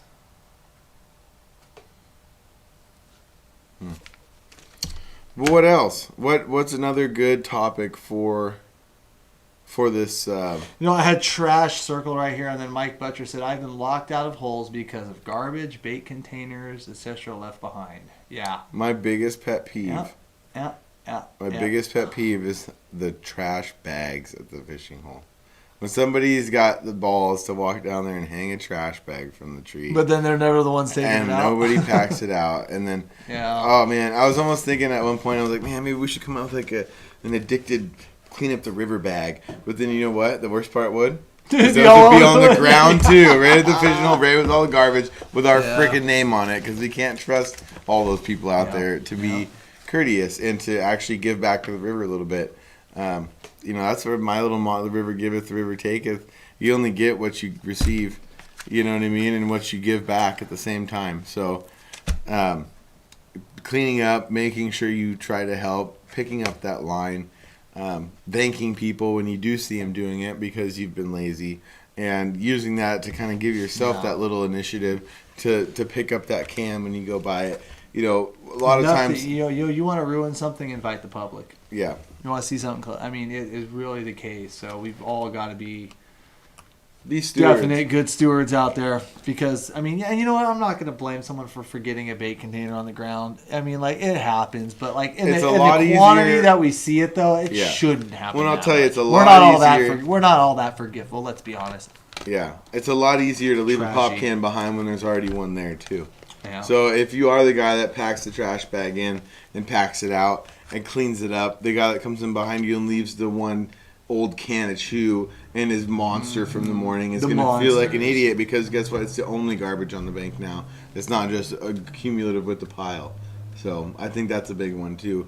Clean holes are a lot harder to get dirty than a dirty one is to just keep getting worse. So. That is true. And I mean, shoot, like, I mean, yeah. Etiquette, guide tips, what's an appropriate amount? No, we don't need to talk about that here. A couple grand. Anyhow, so one thing we haven't You're really. retarded. What? If some guy gave you $20, would you be happy? If he Yeah. gave you $1, would you be annoyed? No. You'd just be stoked if they gave you anything. Yeah. Exactly. People That's don't. the right And that, and you know, it's Yep. like, so for guide tips, fine, Marlon. A lot of people want to know. There's a lot of guys that Right. book guide I mean, trips. here's the deal. Like, if you feel the guide was courteous, put out the extra effort for you, if he was fun, if you, like, even after the day, whether you caught fish or not, you thought it'd be a good day, you wanted to go back with him again, like, that was fun, I want to do that again. What's Send the him a- standard? send him a tip. What's this? What's There this? is no standard. What's the standard for, any kind of? 20%. 18-20% gratuity. I was gonna is like say. a restaurant. But Exactly. Restaurant, but those are for people. But most restaurant workers don't even make like a minimum Exactly. wage. They're making It's tips. Not, you can't. You can't. It's So what- that's what I'm saying. There's no You set can't compare that. there's no set rules. I've gotten no tips on days that I thought were amazing, and I got a $3,200 tip on a day I caught 2 steelhead, and I thought it was stupid. I was like, really? So IRS is calling. cool. It was like yeah. And by the way, that was like 10 years ago. It wasn't anytime soon. He reported it. I'm just joking. No, I'd say whatever you can afford. Like I said, if you had a especially. good time with the guide and you'd want to go with that guide again and you want to do it, a good way for him to remember you, good way to show your appreciation, tip him. As far as a set limit, $10, $20. I mean, that's, shoot, if everybody tipped me $20 every time, that'd be great. Mm-hmm. Sometimes I get much bigger. Sometimes I have days where it's like I was on point, made all the right moves. I mean, everything was on. I mean, absolutely murdered. You got the best quality fish. I mean, the best day of the world, and they've given me a few walked off. I don't think they even knew, No. but I don't get No. mad at it. No. Yeah. Seems too cheap. If you're paying $225 and then you Some give the people guy are another scraping the money $20, that's to go. Like, Yeah. you'd make good money that Yeah. day. I give guys $20 that park my car. Okay, money bags. We didn't realize you were so rich. No! Not everyone has money. Oh my god. When they take my car to the valet, when I'm up there freaking No, but that stresses when me. I'm I'm gonna say downtown this, Manhattan, $20 is whatever, Clint. is You definitely don't like base. us, Clint. But we're getting off on a tangent here. That's not I hate super all of important. But $20 to $100 a person. If you have a lot of fun, you're interested in What's so tipping. It's. I mean, what? What's so funny? Another. Oh, You know what I mean? We try to charge for our fishing trips what we think is worth our time anyways. The other The thing- rest is gratuity. other- That's exactly what it is. It's what yeah. you can afford and how much you appreciate it. If you can't afford it, you saved up for 2 months for the trip. I'm glad I got you out there and had a fun day. Don't feel bad about not tipping. But if yeah. And What this about- guy's if you make $300,000 a year and going fishing is just another thing you do, you Give should me a probably $5,000 you day. should probably Yeah, give me pitch the $5,000 guy. You should probably pitch the guy a little extra scratches back for working really hard for you that day. If you didn't work hard, don't tip him. I don't think anybody deserves a tip, but if you did do a good job as anything, if you had a great waitress, how often do you see people way over tip the 20% just because they want to be nice? And it's gratuity in general. You don't ever run a deckhand. I know, Joey. Some people go on guided trips with deckhands. Is that different? Yeah, I think a lot of times, I feel like the deckhand. I mean, I would tip the deckhand. Well, like on our tuna Yeah. trip, we all tipped the deckhand. Yeah, I mean, they're not He making. did all the work. Yeah, they're not. So I like this one a lot. It's tough. He had me. I've been like wanting to go on a major rant about this to you lately. Oh, God. What about throwing carcasses on the bank / in the river? Some states it's illegal to throw them back in the river. Yeah. Dumb. Which is then they take them by helicopter up into other rivers and. Yeah. So, but the other point is $100,000. some states they don't care. You can throw them right there in the river. Ooh, we'll get If to I that do one, Steve. throw them in the river, Steve, I let's try get to that keep one. them. Or, sorry, go Oh ahead. no, it's alright. It's alright. No, we'll get to that one, Clint. Save that for Yeah, later, please. yeah. Pin that one. Save it for later. But lately, especially the river that we've been fishing a lot, Yeah. the water's up, and all these people are throwing these carcasses like they will be on the bank. Like they will be 50 feet up on the bank here in a few days. Let's be Like, real here. We're all salmon fishermen, and generally the rivers that we're catching said salmon is the place that they're all going to die and wash down that river anyways.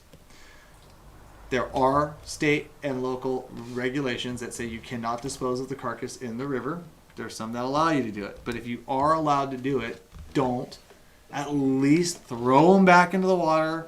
Throw them away so they're not just piled up like you said, right on the bank where they're gonna. I mean, at least do a little bit of due diligence to try to because putting the nutrients back in the water is like good for the smolt. It's good for the river. Like it needs to be there. You might have caught and cleaned 2 salmon, but guess what? 20,000 of them are gonna freaking die just upriver about a mile. Like you know what I'm saying? So, but sometimes you just have to run legality. Like if you can even do it or not. But if you are gonna do it. sometimes, please put it off. there's a fine line also because you have to be careful with the fisheries that you're fishing. Because what I like to do is I motor my boat out, I dump them in the current.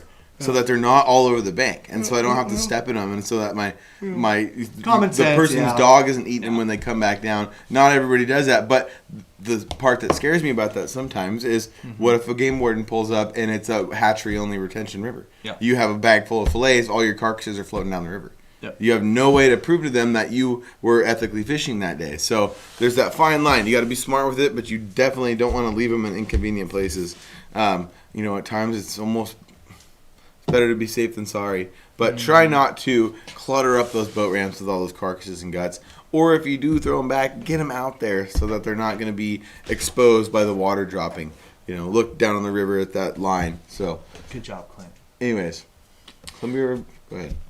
Oh yeah, so good. Thank you so much for the super chat. Columbia River bank fishing with a kayak. Yelled at for being too close when I was in the middle of the river trolling. How close is too close? I'm confused. Bank fishing with a kayak. No. Yelled at for He being was in too- the boat. He was in the boat. He's talking about running lines. The guys that want to run lines, freaking 500 yards out in the middle of the damn Columbia because they watch all the pro trollers catch all the fish. If you're a bank fisherman and you're worried about a troller coming over your lines, you need to have a depth finder. As soon as we got depth finders, I don't get caught by trollers no more. Because when I see them Okay, so I tell them, Right. I'm in 27 feet. yeah. And they I move out. I wish there was a place that I could go where I could run my line out 200 yards and totally tell everyone else to piss off fishing. You can. Oh, I can when I run my line out with a kayak on the bank. Come on. I just everyone's looking at me like, oh my god. No, I'm kidding. Listening. Kayak fishing off the bank is fun as hell. I get it. You, Steve, okay, as far as your situation goes, they're running their lines out. They were probably there first. Or at least at the start of the tide. You have no idea how far they're running their lines out because with the kayaks, they run them out there. Here's the case in point. This year, I got a kayaker this year, or I got a banky this year. I have been trolling the same damn lines all season. I have my snail trails just, all through there. And I kind of understood, I'd watch, I was kind of aware of the area, very familiar with the area.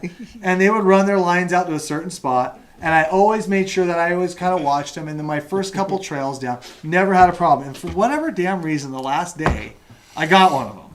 And it's a little bit of give and take there. Because me being a boat angler, trying to get up against the edge when the current's running, I understand the interaction. And I can understand the kayakers, the bank anglers yelling to the boat hey, you're going to get us, right? And I can understand the boat going, well, I want to troll here. It's a really gray area. Yep. Here's the thing. What do you mean no? now we fall Go ahead. back to what I was talking about earlier about accessibility to the river. There's only so many spots Right. that you will find these plunkers. Right. There's only so many spots you'll find the plunkers. Very few, actually. Very few. So I am familiar with where they plunk. And like I said, here's the gray area. Past a wing. And there's no set rules for this, Steve. And so like, here's what I'm gonna say. There's no sense tangling them up, right? Because if you tangle them up, you're gonna pop their rock. They're gonna have to rerun their lines. It's gonna be a mess. But it's finders keepers, right? But if yeah, just cut their lines and drive off. Yeah, you keep going. And like I said, when I snagged that guy, like I got one this year, and I was like, son of a gun. I'm like, and I was in the middle. I wasn't even like the tightest line. I got one, and I just did what I could. I undid his gear. I cut all mine. I undid his gear. Laid it all out for him. He reeled it in. And like it sucked because it cost me 20 minutes of fishing. It's a really gray area, and like I said, if they're yelling at you because you're too close, you probably want to kind of move out of the way. Like I said, just because you don't want to like cost yourself 30 minutes of untying their crap and tangling up and causing a bad situation and getting lines in your and like it just sometimes it's not worth it, as much as it pains me, because the bank anglers also need to realize that if they're running crap out 300 yards, there's probably a reasonable expectation that the boat coming downriver is not going to realize that you are out that far. They might know that you're out there, but they might think, oh, he's only 100 yards out. They're not thinking, oh, he's 300 yards. You know what I'm saying? So, like, there's got to be a little give and take with it. I don't want to tangle them up because I'm going to lose all that time. And, Steve, you're not going to watch this. So if you're coming down the river, Steve, and a bank angler is like, hey, you're looking like you're there. You probably want to bring your stuff up, suspend it. Next time, troll out a little deeper. Once you get past them, cut back in on the bank and go. I mean, it's a really tough area because you don't want to be out there screwing each other all day, because you don't want to be tangling them up. And if that does happen, like, just be cool, fix the situation. Like I said, kayaker needs to realize, well, I'm out there 300 yards. There's a reasonable expectation I might catch a boat. And same with the bank angler. You might, I'm trolling a little close. There might be a reasonable expectation I might catch a bank angler. If it happens, it happens. I mean, it is, right. It is what it is for fishing like that. It depends on how you handle the situation. Right, and it depends on how you handle the Come situation. in, help get everything untangled, things are Yeah. At some point, it gets a little ridiculous. Adam Keenan, I couldn't agree more.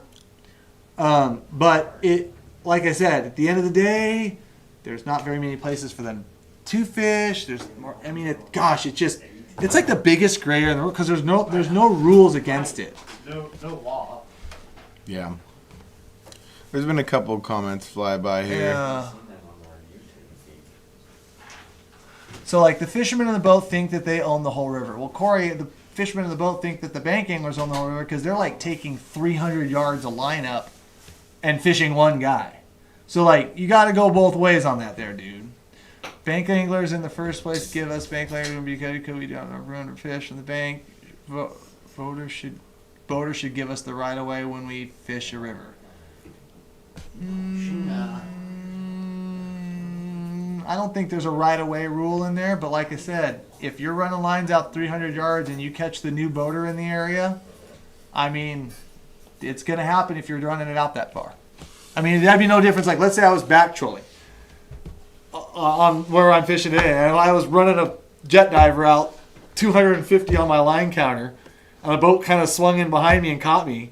I mean, Exactly. that'd be kind of all on you me gotta say too. is, I'd be like, well, I mean, so there's activities that we do that I would have to I mean, and that boat would be like, what the hell? When did I catch you? It'd be the same damn thing. You know, I mean, wouldn't that be the same thing? At least a close analogy. I mean, so I think it's a give and take thing. But like I said, if it happens, and you do catch up, like I said, just be cool. Like, don't get all upset about it. Like, it happens, and get back to fishing as quick as you can. Hopefully that answers your or question, just don't Steve. get in a fight over it. Plain and simple. What? Untangle your lines and go about your ways. Yeah. Plain and That's simple. usually It how- kinda- yeah. Everybody's angry at first. The boat comes in. Everybody gets untangled. Yeah. Everybody's like, "Sorry, it's okay," and you're off. They're all big guys when they're still 300 yards away. Yeah. Do you guys have any Great Lake experience in Steelhead? And if Not yet. and if not, are you guys gonna make it out this way? We want to. And we were totally planning on it. Marlon and I, we were thinking about doing it like, what, March, April? And then COVID hit. And apparently in the state of Washington, we couldn't like touch a fishing rod because it was called a COVID stick for 6 weeks. Yeah, we you couldn't died. even fish, You died. let alone get on a plane and go somewhere to fish. So, almost died. you know, moving on. We're not getting into that tonight. Anyhow, All right. I saw we went past quite a few. I don't have the opportunity to fish from a boat, so I respect boaters that give me space when fishing from the bank. Right. And I mean that's really cool. And like I said, if I said rolling down the river, come around a couple bank anglers, you know, try to give them space, try to move. No one owns the water, you know. It's just kind of like, you know, make it, you know, Just the gravel. just being amenable. Yep. Yes, sir. Yeah, right.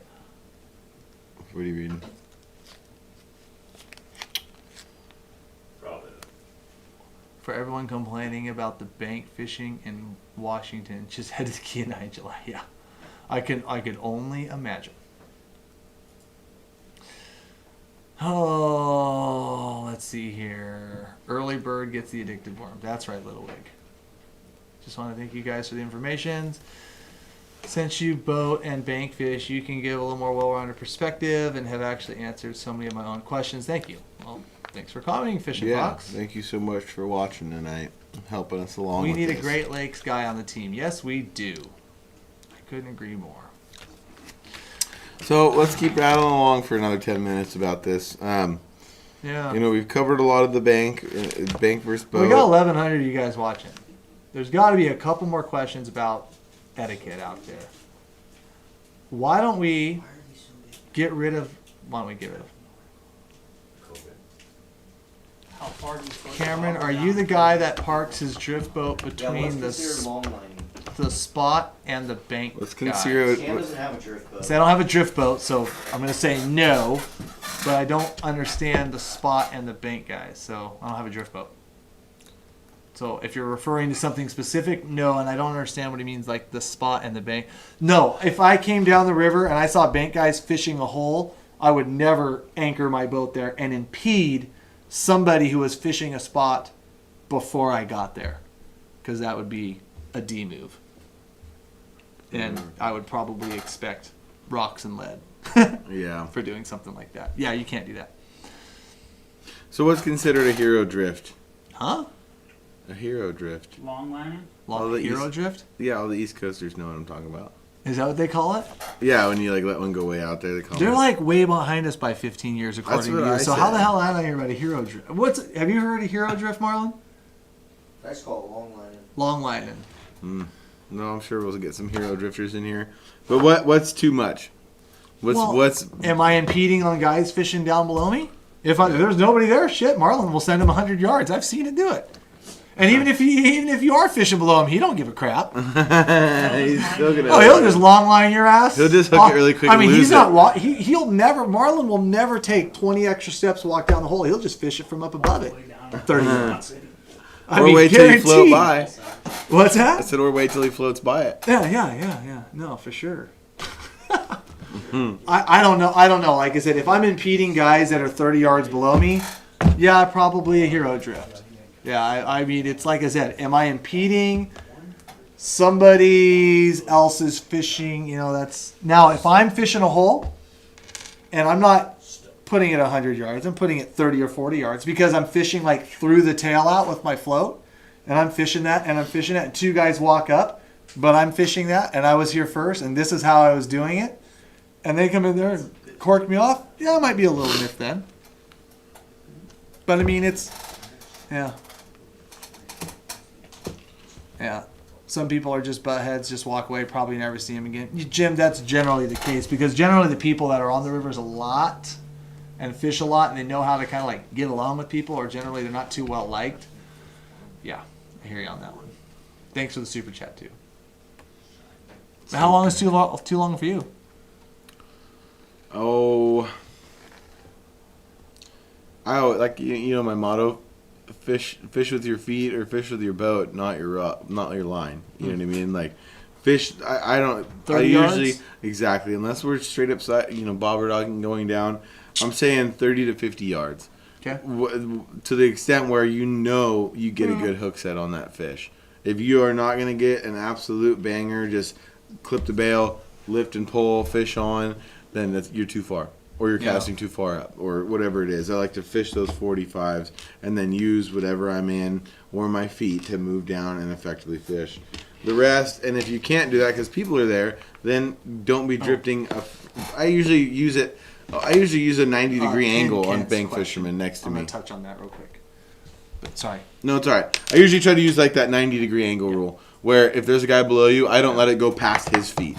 It'll draw an invisible line across the river. It gets down right to him. I pull it in. He can cast up in his 45 into my lane. I can do that to the guy above me, but I usually try not to long line past too many people that aren't fishing the same exact method as me. You'll get the look. Yeah. And Kent, how is kayak running gear out any different? I just want to touch on this again because this is a good point, and this is a good point for the kayakers. How is kayak running gear out any different than the old days at Bonneville sending their boat out with a radio-controlled jet boat? So what did they do to the radio-controlled jet boats? Banned them. And I haven't heard, and you always hear these rumors. Like, I have a feeling like that would be one thing. Like, if there was constant issues between the boat and these bank anglers, like, I feel like that would be one thing that we all would lose. And I like doing it too. So, like, you hear me out here, oh yeah, I'm not bashing on the kayak. I love doing it too. It's fun. But I could see that that could come down. So, like, and I think if it was enough of a problem out there, it would come down. Just like some bank and boat interactions at a certain lake. There were certain areas cut off to the boats because they were having issues there and they were having problems there with the interaction. So and like I said, to your point, they banned them. So, and like I said, I'm not advocating for that. I don't want that to happen. I think it's a fun way to fish. I enjoy doing it too, but I think we all have to kind of realize that. Yep.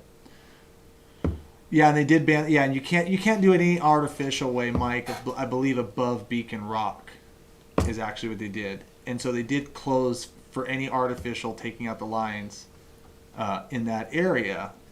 But we don't want to see that on the Columbia. I don't think anybody does. So, anyways, sorry, I wanted to touch on that because it's a good point. No, that was fantastic. Let's do our last skill. Above where? Let's do our last skill above Beacon Rock. You can't artificially send out a line other than casting.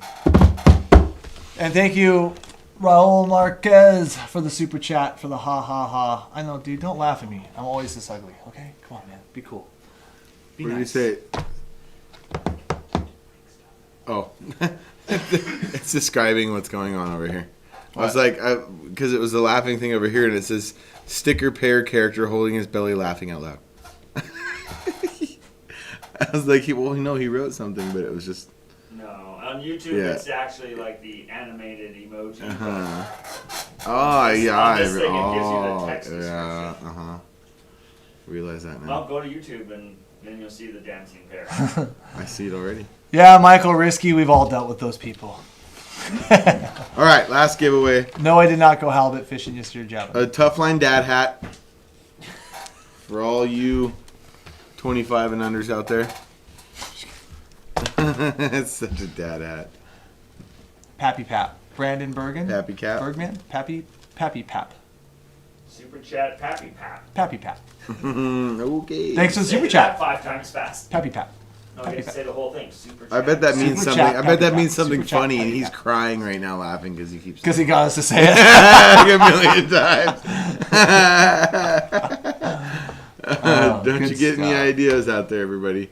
And if you do, make sure it's $15, and we'll say it. What's the difference between Oh, state excuse me. fishing rules and regulations? Is it different from the federal? I think it's kind of like Corey. I think we fall under the state stuff. I don't know if there's a federal. Yeah, I don't understand that one. Sorry, dude. Dad hats are fish catchers. People are loving the dad That's hat. right. So to go with that dad cap, Hashtag dadcap. like Cappy Pappy, Should I put it on? I shouldn't put it on. we got an addicted steelhead blend in the super gel form to go with that. Try to keep it off the cap. Doesn't really come off. And then we have an H&H Outfitters Hunter Orange koozie just in time for hunting Any season. reason Akuma makes their twitching rods in one piece versus two? Strength, power, and it's not over Stamina. 8 foot. It's like the little blue pill. Wow.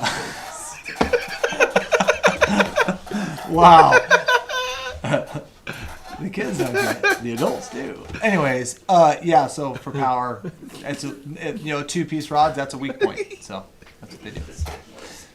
Anyways. Oh, God. Throw an addicted jig in with that dad cap. Marlon, let's see it. Hi, Marlon. Charles, grab one of those addicted jigs. No. What? Grab that one right there, steal that dude. A steelhead jig? That one right here. Ooh. I think that's Marlon's favorite color. Yeah, not These that one. people run the show now. We just Okay, have never to give them mind. whatever Fine. they I was want. trying to be cool while we thought of a question because this is really boring. Marlon's favorite color. This is my favorite color. I think it's Side cam. Is it everyone's favorite color? It should be because it's a damn good color. Side cam. Huh? Oh. Red? Ooh, and we'll give away one of those because it's almost that time.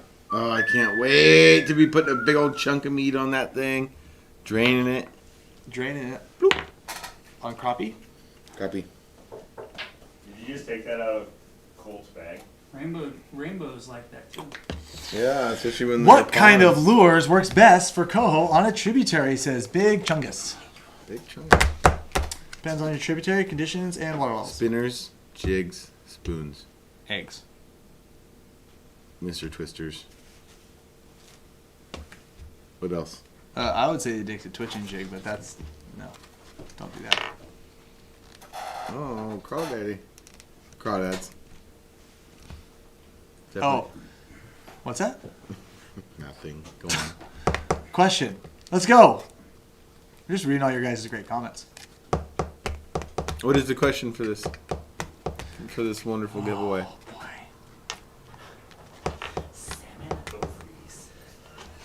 Salmon ovaries. Huevos.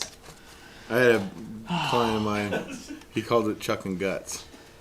Chuck and guts? I think he's a That's fly. funny. He's a super avid fly fisherman, but he one of those guys that was awesome and would fish whatever. He's just down to catch them. And he's like, oh yeah, he'd gone out with Dave Maroon. He goes, oh yeah, that one time I was chucking guts with Maroon.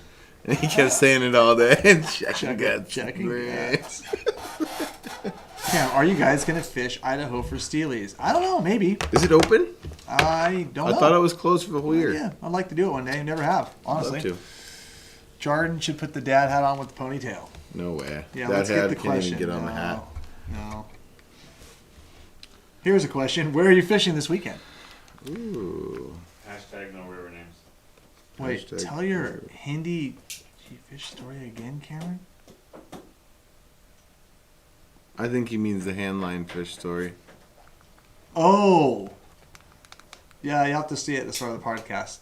Basically, Jordan had to hook a fish for me, but then I hand-lined it in. I was how it wondering went if somebody was going to get it throughout the day. I was like, I didn't think it was going to be us, but I definitely didn't think it was going to be like 5 minutes later. Yeah, the fish just swam down the river. He went kept to the going. next hole and found more fish to hang out with. For those of you guys that tuned in late, we had a story at the start of that. Basically, Jordan hooked a fish, it broke off, but it had some line left over, and we were fighting a fish downriver about what? I mean, that was a ways. It's 200 plus yards at least. And we get tangled in this line while we're fighting a fish on one of the rods that were getting brought in, and we're like, what the hell? And we had a double. But I hand-lined George's fish, and I called him. I said, you're not getting it back. we kept this fish. Did you give him the line back and did he put it back on his reel? He said he's keeping it. No, I didn't. No, I didn't want that line. Oh, it was good stuff. But if you guys want to check that out on the YouTube channel afterwards, you can do it. Question. Damn, we always do that. We should go throughout the week, think of these great questions. Writing these questions down. Yeah. Yeah, Clint, why don't you have a list of questions? I have. Who do you think's gonna win the election in November? No, Just no, kidding. no. Don't do No, it. actually, No, anybody who says any one of them is gonna get Oh banned. my God! Why Why did you even say it then? We already know. Great, now that our YouTube channel is gonna get flagged. Oh gosh. It was a good run. That was a good run, and thanks, Cam. and Addicted just burned down. Let's see here. What would you do for a dad cap? No. Who's shooting ducks this weekend? I wish I was. Oh, it opens Saturday. It opens Saturday and Oh, Sunday. It's a bad weekend to be a bass Saturday. tournament. Deer season opens too. I'm Deer missing too. Opening day of deer season to go Oh fishing. no. That's It's gonna be sunny and nice. You're not. Who I cares? could occupy We have late your buck. area for you. We have. stay off my bucks. Yeah. I don't. What is the most important part of river etiquette? Maybe. Sure. That sounds good. Yeah. Put a bow on it tonight. Yeah, it would be a nice, Ask it. nice Ask it. positive light. Ask it. What is, in your opinion? Yeah, of course, you have to have liked this live feed, of course, if you're on YouTube, or Facebook. But in your opinion, what is the biggest factor in river etiquette? I like it. Drop that comment On below. point. Yep. On point, sir.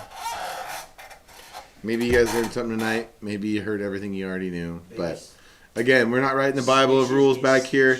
But you guys take everything with a grain of salt and have a good attitude out there. Be nice to the fellow fishermen with you. And especially if it's the weekend. It's the weekend. If you want to fish by yourself, go during the week. And even then, you're not true. And even then, you just have to fish next to Cameron and I. Or whoever else is out there. Huh? No. Just learn to No? fish around people and have fun doing it. Yeah. I met some of my best friends on the river. No, for sure. And it was honestly probably because I was unethically fishing. Just pulled up and started fishing. Don't be a bag. I like that one. That's generally a Don't be a fish bag. yeah.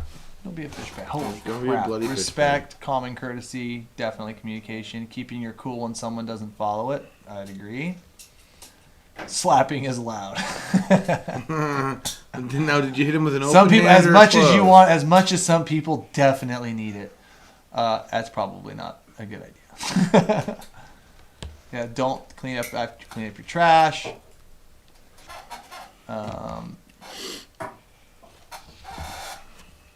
Be This is nice, for all the respect the marbles. resource. Kill him with kindness. Kill That'll with really kindness. piss a grumpy guy off. Oh yeah, patience. Clean up your garbage. Remove sea lions. Speaking of However Perfect. However you can do I it. was waiting for you to say something. We just restocked our No. sea lion hoodie that everyone was going crazy about. It's The a black cool ones? hoodie. The black one. It looks We good. stocked, That's cool. Do we have a picture of that? Probably So not. you can tell them to go to the website. Just show all because we just restocked all the jigs, all the floats, all the worms. Okay. Everything's All right. I bought them. So while you guys are tuning in, I'm reading all these great questions here. We do have an announcement that our store, Addicted.Fishing, has all the worms, all the bobbers, all the black sea lion band sea lion hoodie.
Oh, Way to go, oh, Clint. dang it. We only have We got it. 20 Hello. banned sea lions available. How many? Okay, how many? Why is there no Scroll up and see where it clicked off, so I know when it clicked off Stab. to explain to It people what clicked happened. off when we went. Everybody is ripping Clint. Like, it is great. Clint, stop Oh failing. God! Everyone's like, Clint, Clint, Clint! I believe in you, Clint. Come on, Clint. Come on. Oh, it's all Clint's fault. This is great. You guys are well trained. We love every one of you. It's excellent. It's Yeah, you better watch your deal there. Fire Clint again, Cameron. Hashtag fire Clint again. Okay. Every single thing you said about the store. Okay, real fast on the store because I don't know if they heard this, so I'm just gonna say it again, and then we're gonna pick our winner. For those of you guys, we have all our bobbers in stock. We have all our worms in stock. All our colors in stock. If you are the guy that's going to come crying to us in January because we don't have any more floats because we've sold out of them for the 15th millionth time, it's your own damn fault. They're in the store now. Get them now before the season. Same thing with the worms and the colors. Like, we get messages every day because we're sold out. Get the damn jigs. Get the worms. Is that how you Get used the to work floats for- now.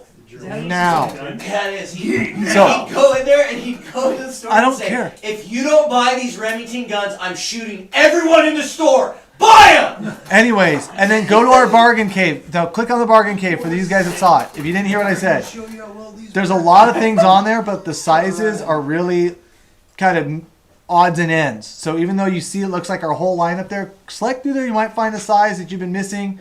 It might be a one-off. Check it out. Of course, there's the low hole limited edition low hole Clint shirt. There's only one left. We're never gonna make that again. There's actually We're an never extra gonna make that train wreck again because I use them as rags in my garage. There's still an extra large left. Oh. Like the most popular selling. There's size. still an extra. I What just a found it. loser! I just found it. It was tucked away in the store, so I put it back in. Dude, it. What you guys hear that loser. There's one extra large low hole Clint shirt available. Oh, that thing needs to be sold God. out by the morning. That thing needs to just Let me make sure burn. it's- Can we just burn it on the next live feed? Okay. All right, I think we need to pick a winner and get the heck out of here, boys. I'm having a hard time staying awake again. I know, it's like, it's I'm past my pooped. bedtime. Oh, my God. What just happened? Oh, nothing. I'm just. Contemplating life over there. Not. Oh, there we are. Hey, hey-o. All right. All right, pick a We winner. need to pick a winner, Clint, Pick once your he gets our winner, comments up. winner. Sorry, guys. That was all Clint's fault. All Clint's fault. When are you going to make a website for Canada? Can't You Canada? guys can order from Canada. Yeah. We ship to Canada. We ship to I Canada. shipped 4 packages Super to chat. Canada When will today. you guys have more ladies' t-shirts? I've bought a few guys' shirts, but really would like a women's shirt. Any women's shirt down the Yeah, pipe? the winter drop is gonna Winter have drop's gonna have some women's shirts. There you Yeah. go. That's all I It's can. gonna have women's and kids in the winter drop. Women's and kids. That was Lots of stuff. There's gonna be some really cool stuff coming. Doubtful. We have terrible. an ugly sweater coming for the winter. An drop. ugly sweater. No we're way! not. Oh, We're not doing an ugly sweater. Yes, we are, and it's epic. God. We're gonna sell those. It's Santa Claus out. on a raft with Rudolph in the front of the raft, like fishing wood for the front of the raft. It's epic. No, we're not. Yeah, dude, Oh it's so God, epic. it's And so now funny. someone's gonna come out with it tomorrow. Yeah, of course. They won't be able to do as cool as us. Oh, okay. We need a winner. We need a winner. We need a wiener, wiener, wiener, wiener, wiener, wiener. Someone with good advice on the river. How many people have watched and play? Okay, what do you want? Pick the Just, winner I want you to first. scroll it over to the left, like for like a point second, and then hit the randomizer thing. We have 1,050 of you watching. Hurry up. Oh my. Nope. Nope. Nope. Nope. Nope. Nope. Brent, divert. Be nice.